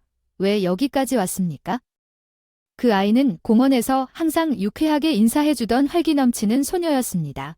부인 지금 집에 가는 길이니? 돌아갈래요? 나랑 같이 있어. 정말 고맙지만 갑자기 낯선 사람이 집에 따라오면 엄마가 놀라실지도 몰라도 괜찮아. 우리 엄마는 늘 친절하고 길에서 힘들어 보이는 어르신들에게 말을 걸어주니까 그 소녀의 따뜻한 손길에 틀림없이 기뻐할 거야. 그런 친절함을 무시할 수 없다는 마음에 잠시 동행하겠습니다. 하이엔드 브랜드 내 엄마는 항상 차에 손을 뻗은 채 운전을 하시고 여자분이 문을 열었어요. 여기서 무슨 일이 일어나고 있는지 순간적으로 혼란스러워서 무슨 일이 일어나고 있는지 이해하는데 시간이 좀 걸렸어요. 왜 여기 계세요? 나 우리 엄마 알아요. 응, 매건인 줄 알아요. 8년 만에 이렇게 다시 만날 줄은 상상도 못했어요. 운전석에 앉은 사람이 정말 오랫동안 보지 못했던 매건이었는데 대단해요. 당신이군요. 살아가자. 집에 가서 나중에 얘기하고. 15분 운전해서 매건 집에 도착했어요. 레아 잠시 방에서 놀아줄 수 있어요. 엄마가 그 아줌마랑 얘기 좀 하고 싶어. 알았어요. 엄마가 거실로 안내되니까 매건한테 물었으니까 레아예요. 네 그렇죠. 레아 공원에서 항상 밝게 인사해주는 사랑스러운 아이인 줄 알았는데 그 사람이 당신 딸인지 몰랐어요. 결혼했어요. 제가 물었더니 매건은 조용히 대답했습니다. 아니요 저는 결혼하지 않았습니다. 사실 레아는 타일러의 딸입니다. 어려움도 있었지만 세러 그게 뭐죠? 갑작스러운 일이지만 세러는 정말로 우리와 함께 살고 싶습니까?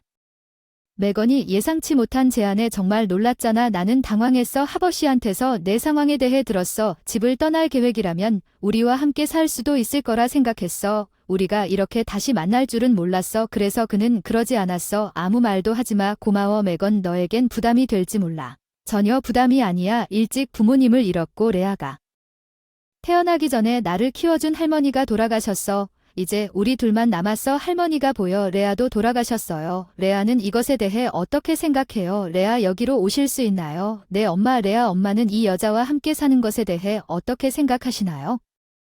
라고 물었을 때 레아는 잠시 생각을 하다가 대답했어요. 네 그게 좋은 생각인 것 같아요. 밝게 대답했어요. 저는 항상 원했어요. 할머니. 진심으로 동의하며 제 할머니가 되어주실래요?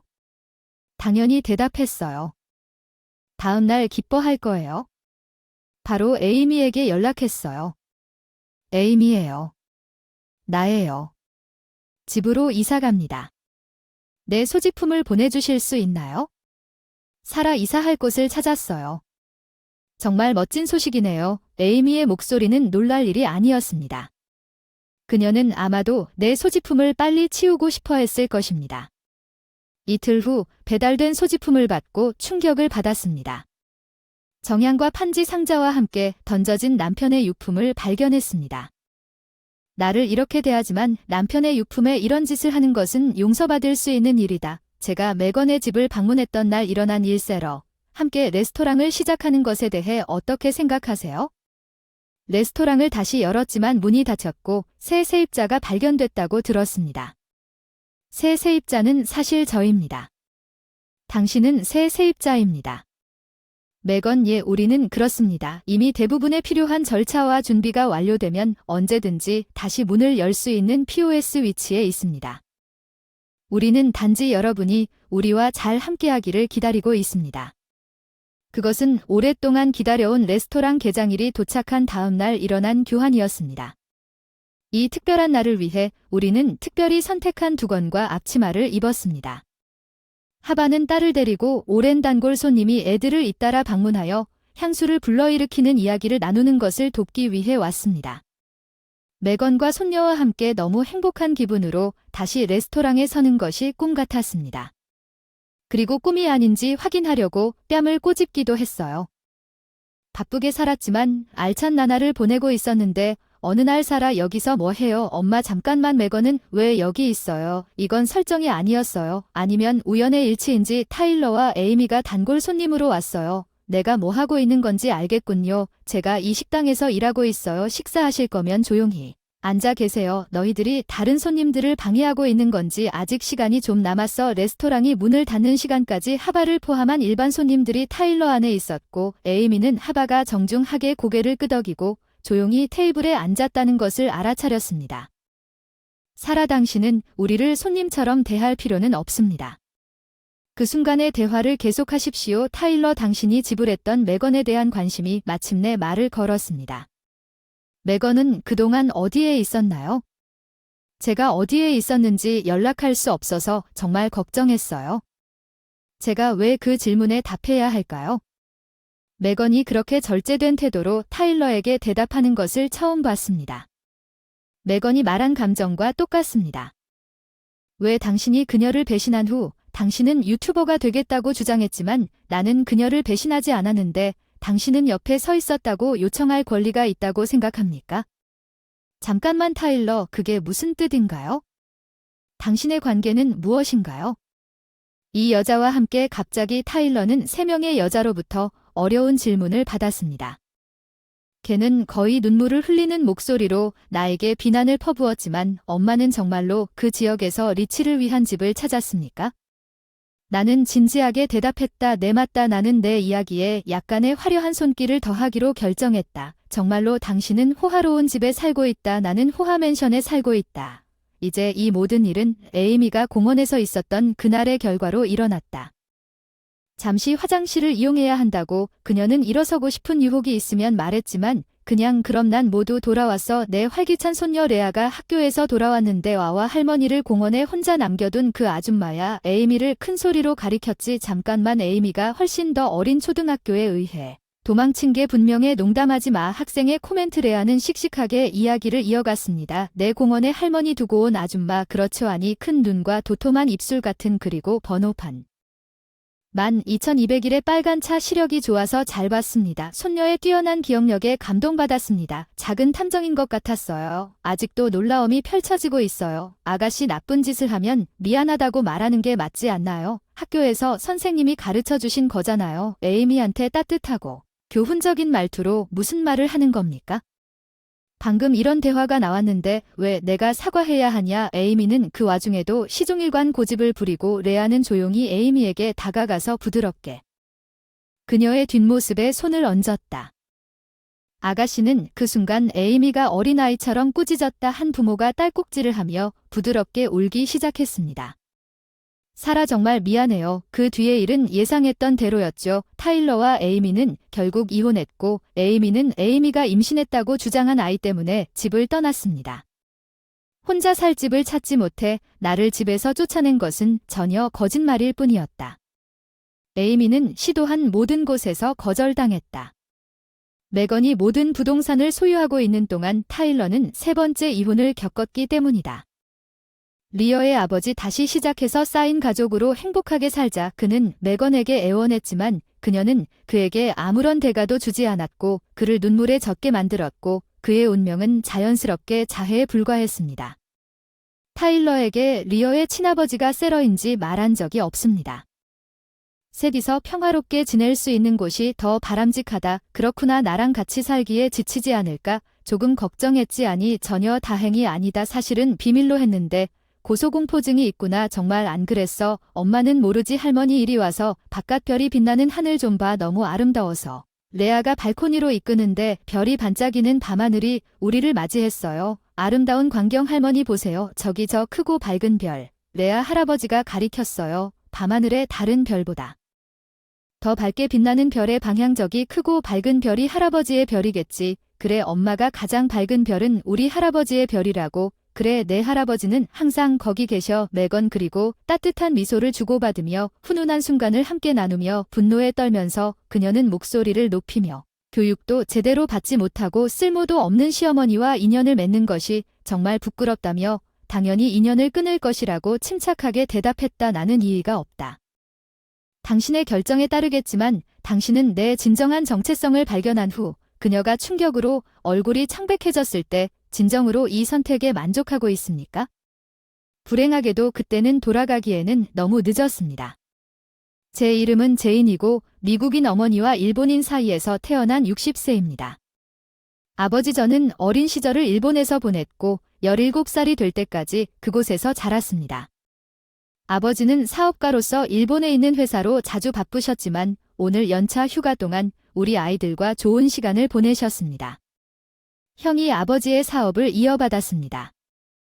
17세의 어머니와 함께 미국으로 건너갔고 아버지와 남동생은 일본에 있었습니다. 결혼 문제 때문은 아니었습니다. 단지 부모님이 제가 고등학교를 졸업할 때 다문화 체험을 하길 바라셨기 때문입니다. 어머니가 제가 원하는 것이 무엇인지 물으셨습니다. 미래를 위해 나는 일본으로 돌아갈 예정이지만 제이는 스스로 결정했습니다. 그녀는 내가 외가 가족의 지원을 받아 미국의 문화와 삶에 대한 이해를 깊게 하기 위해 미국에 머물기로 결정했다고 말했습니다. 나중에 어머니는 만난 사람과 결혼한 후 일본과 형제로 돌아왔습니다. 대학에서 그곳에서 새로운 삶을 시작했습니다. 저는 미국 대학의 이름이나 평판을 잘 알지 못했기 때문에 집과의 근접성을 우선시하여 일본에서 고등교육을 받기로 결정했습니다. 17세까지 일본에서 살았기 때문에 국제적 사고와 교육에 집중하는 어머니의 영향을 받았습니다. 대학을 졸업하기 전에는 이미 4개 국어에 능통했습니다. 저는 아버지가 설립한 회사의 미국 지사에서 경력을 시작했고 지금은 부사장으로 재직하고 있습니다. 비록 나이가 들수록 직함은 더 의례적이 되었지만 저의 주요 역할은 육성하고 안내하는 것입니다. 28세에 글로벌하게 활약하는 젊은 직원들 여행에서 만난 로널드라는 남편과 결혼해 2 아이를 낳고 행복한 가정생활을 하고 있습니다. 최근 큰아들 마크가 직장에서 만난 사라라는 여성과 결혼했습니다. 마크는 성격은 착하지만 결정이 좀 느린 편이라 그녀의 프로포즈로 결혼이 결정된 것 같다. 사라는 뉴욕대를 졸업한 실력파 여성으로 처음 만났을 때 자신감 넘치는 태도와 명료한 말투가 인상적이었다. 뉴욕대 학교를 졸업한 이후로 우리 집을 방문했습니다. 아이가 생기면 결혼하고 아이를 낳은 후에도 계속 일할 계획입니다. 처음에는 마크가 육아 휴직을 할 것으로 예상하고 로널드의 솔직한 진술에 놀랐지만 다음과 같이 대답했습니다. 당신은 부부로서 함께 인생의 길을 걷게 될 것입니다. 중요한 문제를 함께 논의하고 해결하는 것이 중요합니다. 우리가 할 수 있다면 우리는 항상 당신을 지원하기 위해 여기 있습니다. 네, 괜찮으시면 제가 그 사람의 이름을 알 수 있을까요? 당신과 당신의 남편이 졸업한 대학교와 왜 물어보셨나요? 저는 좀 의아해하며 로널드를 쳐다보았습니다. 그는 시카고 대학을 졸업했고 저는 힐베르트 대학을 졸업했습니다. 힐베르트 대학 사라는 큰 소리로 놀랐습니다. 당신 남편이 졸업했다는 게 대단해요. 명문 시카고 대학을 졸업했지만 당신은 무명을 졸업했습니다. 그녀는 우리 가족에 대해 다소 실망한 것 같았습니다. 우리 부모님과 형제 자매는 모두 미국의 명문 대학이나 사립기관을 졸업했습니다. 그래서 우리가 묻지 않았음에도 불구하고 그녀는 자신있게 말했습니다. 매우 인상적이었습니다. 차분하게 응답했지만 나중에는 약간 부담감을 느꼈지만 제 아들 마어과 세러는 우리 집과 가까운 집으로 이사했습니다. 사실 우리는 일상생활이 너무 바빠서 집에서 모든 것을 관리할 수 없기 때문에 가능하다면 도움이 될 것입니다. 필요할 때 지원해주세요. 네, 그건 문제 없어요. 하지만 필요할 때만 하는 것이 아니라 정기적으로 집안일을 나에게 위임하기 시작했습니다. 이 목적으로 우리 가까이로 이사한 것 같습니다. 빨래를 걸고 계실 수 있나요? 늦을 거예요. 오늘은 일이니까 너희 집에서 저녁을 먹을 테니 준비해줘. 최근 이런 종류의 이메일을 더 자주 받고 있다. 첫 번째 요청은 전화로 정중하게 요청한 것인데 귀찮게 해서 정말 미안하지만 난 오늘은 특별히 바빠서 좀 도와주실 수 있나요? 그녀의 정중한 요청 덕분에 기꺼이 도와주기로 동의했습니다. 그러나 의사소통 방법은 점차 전화통화에서 이메일로 바뀌었고 이러한 이메일의 어조는 그녀에게 일주일에 2번 필요한 도움을 더 명령하기 시작했습니다. 어느새 3배가 되어 거의 일상이 되어버린 일이었는데 이런저런 날들이 계속 흘러가는데 어느 날 갑자기 급한 연락이 왔습니다. 내 휴대전화에 있는 부하 직원이 회사 건물 공사에 예상치 못한 문제가 있어서 급히 현장에 달려갔더니 건물 자재를 공급할 하청업체와 연락이 완전히 두절된 상태라 생각보다 상황이 심각했다. 계획된 공사에 필요한 자재가 도착하지 않았고 공급업체와의 모든 통신이 두절되어 작업을 계속하기가 어려웠습니다. 처음에는 운송회사의 단순한 지연으로 처리했지만 지금은 전혀 연락이 없고 더 나아가 필요한 자재도 없습니다. 건설 지연과 전체 프로젝트에 대한 대체 자재의 추가 비용으로 인해 심각한 손실로 이어질 수 있는 국제 소싱이 필요했습니다. 프로젝트 팀은 즉시 모여 연간 일정과 자재 목록을 자세히 검토했으며 팀 리더와 저는 공통적으로 사용되는 자재를 다음에서 확인했습니다. 이를 바탕으로 현재 진행 중인 건설 프로젝트에 대한 우선순위를 지정하고 자원을 재분배했습니다. 일본 본사와 긴밀한 커뮤니케이션을 유지하면서 계획을 수정하고 프로젝트가 계획대로 진행되도록 전략을 세웠지만 프로젝트가 다음 단계로 넘어갈 수 없기 때문에 여전히 안주할 여지는 없습니다. 다음 단계에서는 추가로 주문한 자재가 정상적으로 예정대로 도착하지 않을 경우 해당 작업은 하청업체에서 처리하게 되지만 의사소통이 부족한 상황에서 당사는 고객의 요구사항을 충족하는 문제를 직접 해결해야 했고 프로젝트 진행이 최우선 과제였기 때문에 문제가 진정된 후 최선을 다해 처리했습니다. 오랜만에 풀 가동으로 인한 피로에 지친 몸으로 집에 돌아왔습니다. 침대에 쓰러져 휴식을 취했지만 문제를 일으킨 하청업체에 대한 자세한 조사가 필요합니다.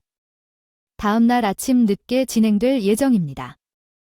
사라에게서 또 다른 이메일을 받았습니다. 지금은 일이 바빠서 빨래와 청소를 맡아주셔야 합니다.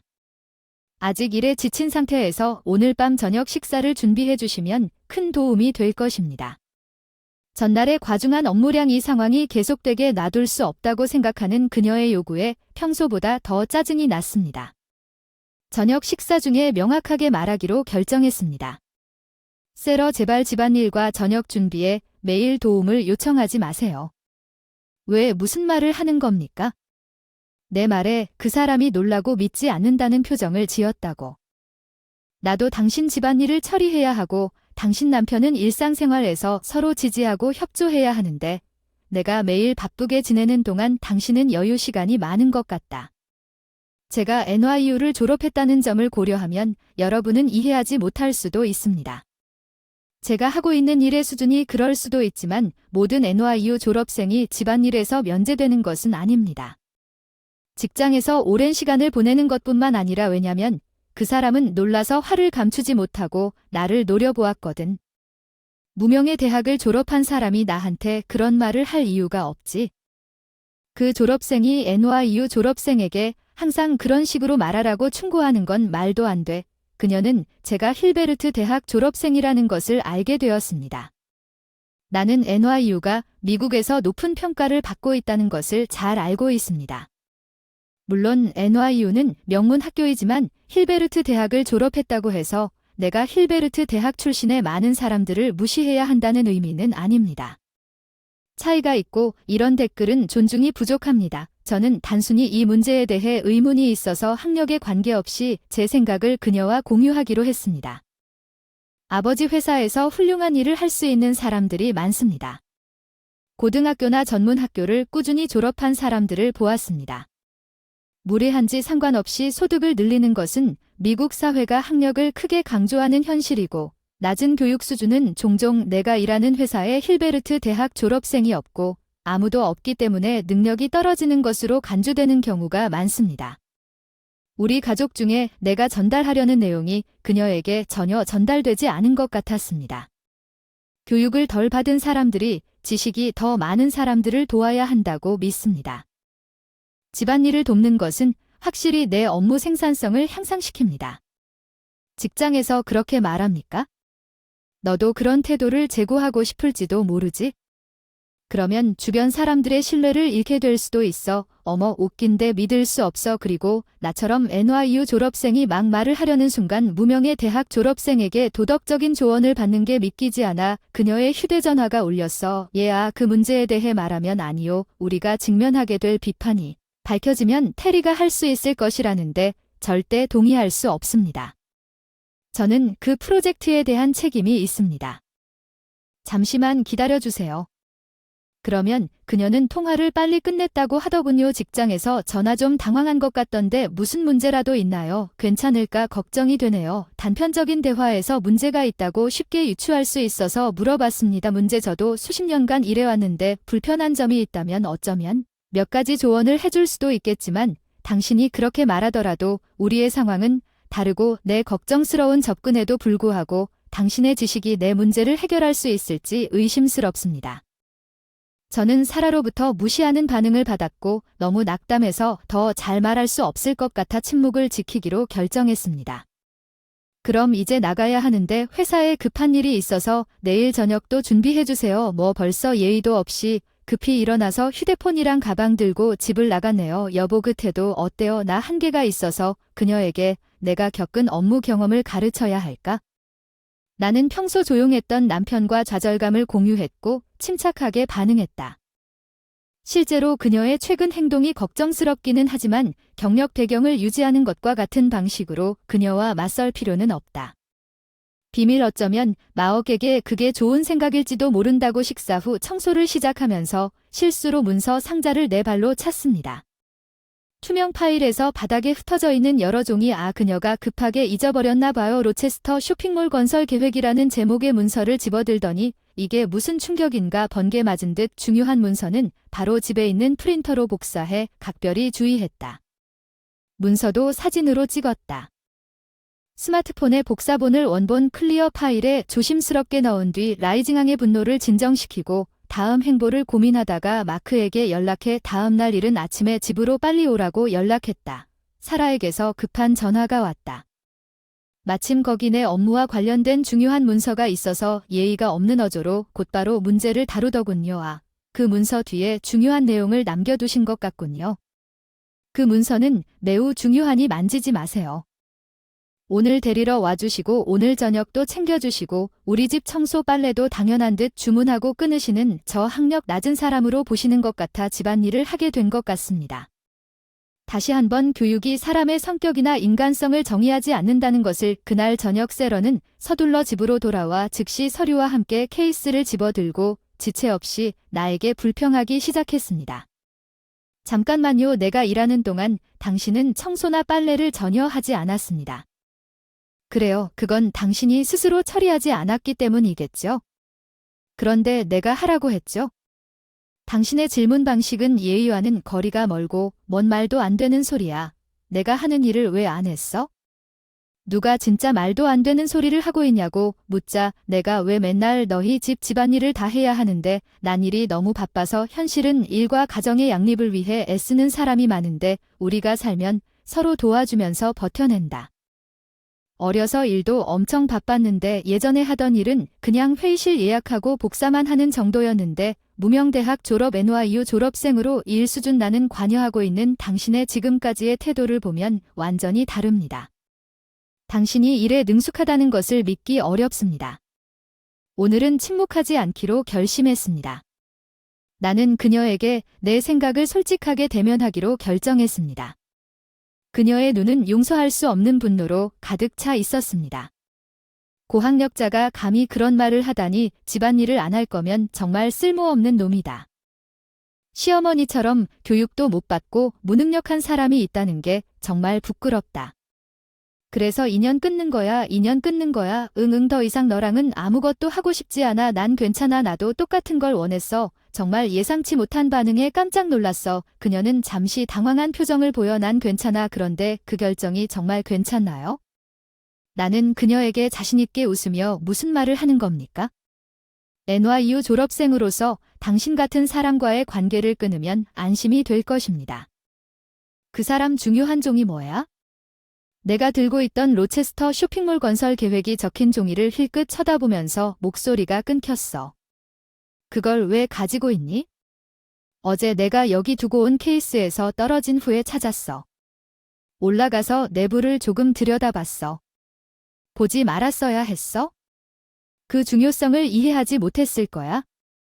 맞아. 확실히 중요해. 사실 우리 회사에도 매우 중요해. 무슨 말이야? 우리 회사가 얼마나 많은 문제를 겪고 있는지 알아?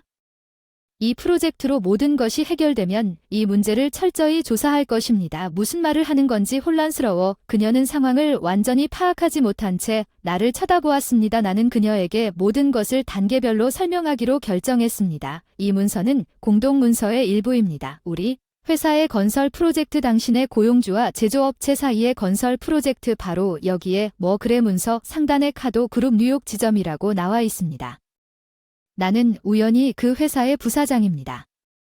차분한 미소로 나는 그녀의 반응을 이마에 땀을 흘리며 지켜보았습니다. 그녀는 여전히 말도 안 되는 주장을 하려고 했습니다.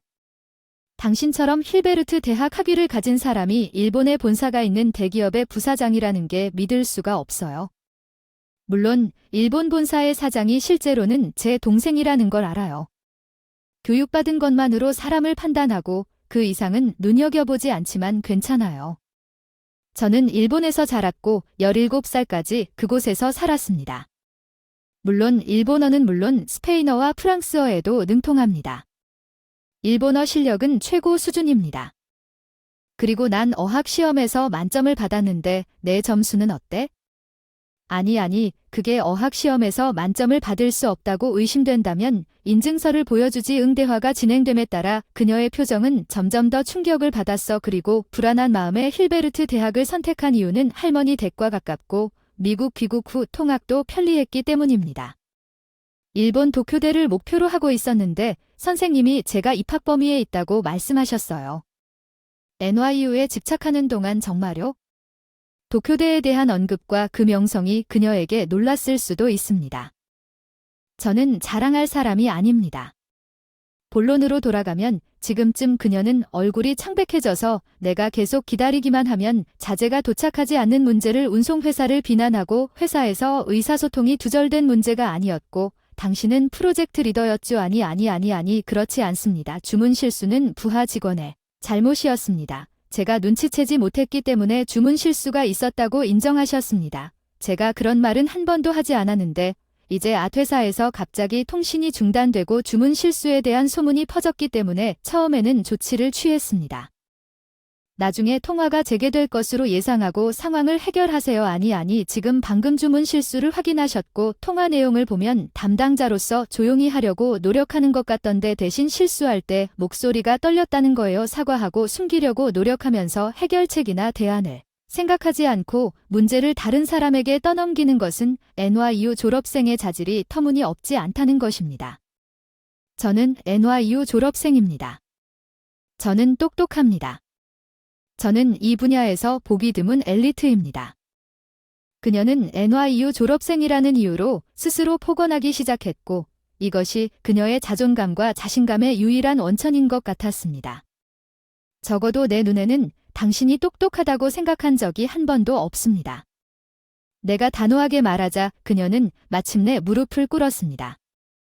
저는 이 회사의 부사장이고 이 프로젝트의 뉴욕 지사 전체를 담당하고 있습니다. 우리는 귀사와의 거래를 종료하고 손실에 대한 손해배상을 청구할 것입니다. 이 프로젝트를 중단해 주세요. 제 상사는 아직 이 사실을 모릅니다. 저는 당신 아들의 아내입니다. 이 문제가 내부적으로 해결되기를 원합니다. 이전에 그녀가 다시 한번 자비를 구걸했기 때문에 나는 이미 관계를 완전히 끊기로 결정했습니다. 다시 생각합니다.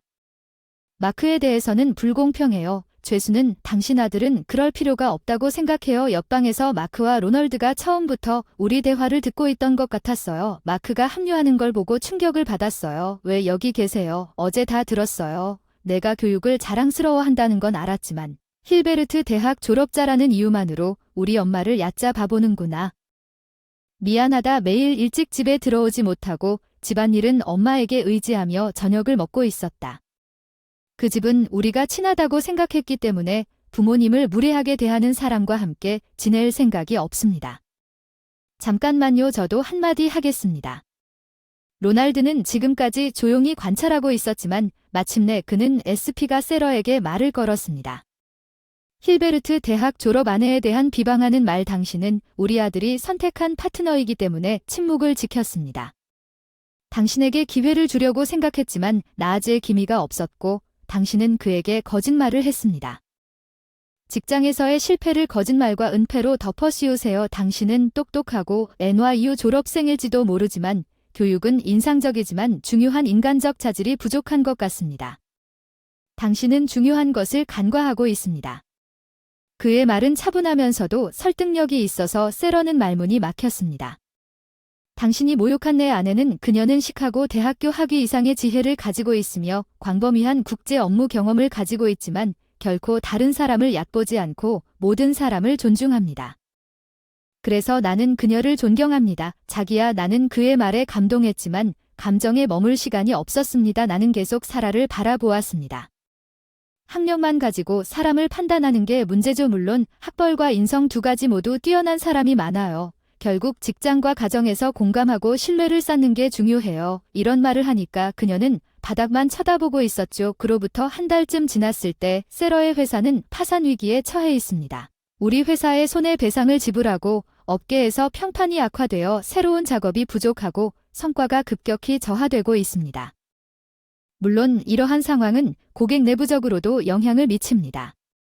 그리고 본인의 성격으로 볼 때 인사 담당자 인터뷰에서 대인관계에 어려움을 겪었을 것으로 보이며 부하 직원들이 자신이 느끼는 압박감을 만장일치로 언급했고 이제 회사로부터 소송을 당할 수도 있는 반면 우리 회사는 위기를 더욱 극복해 나갔습니다.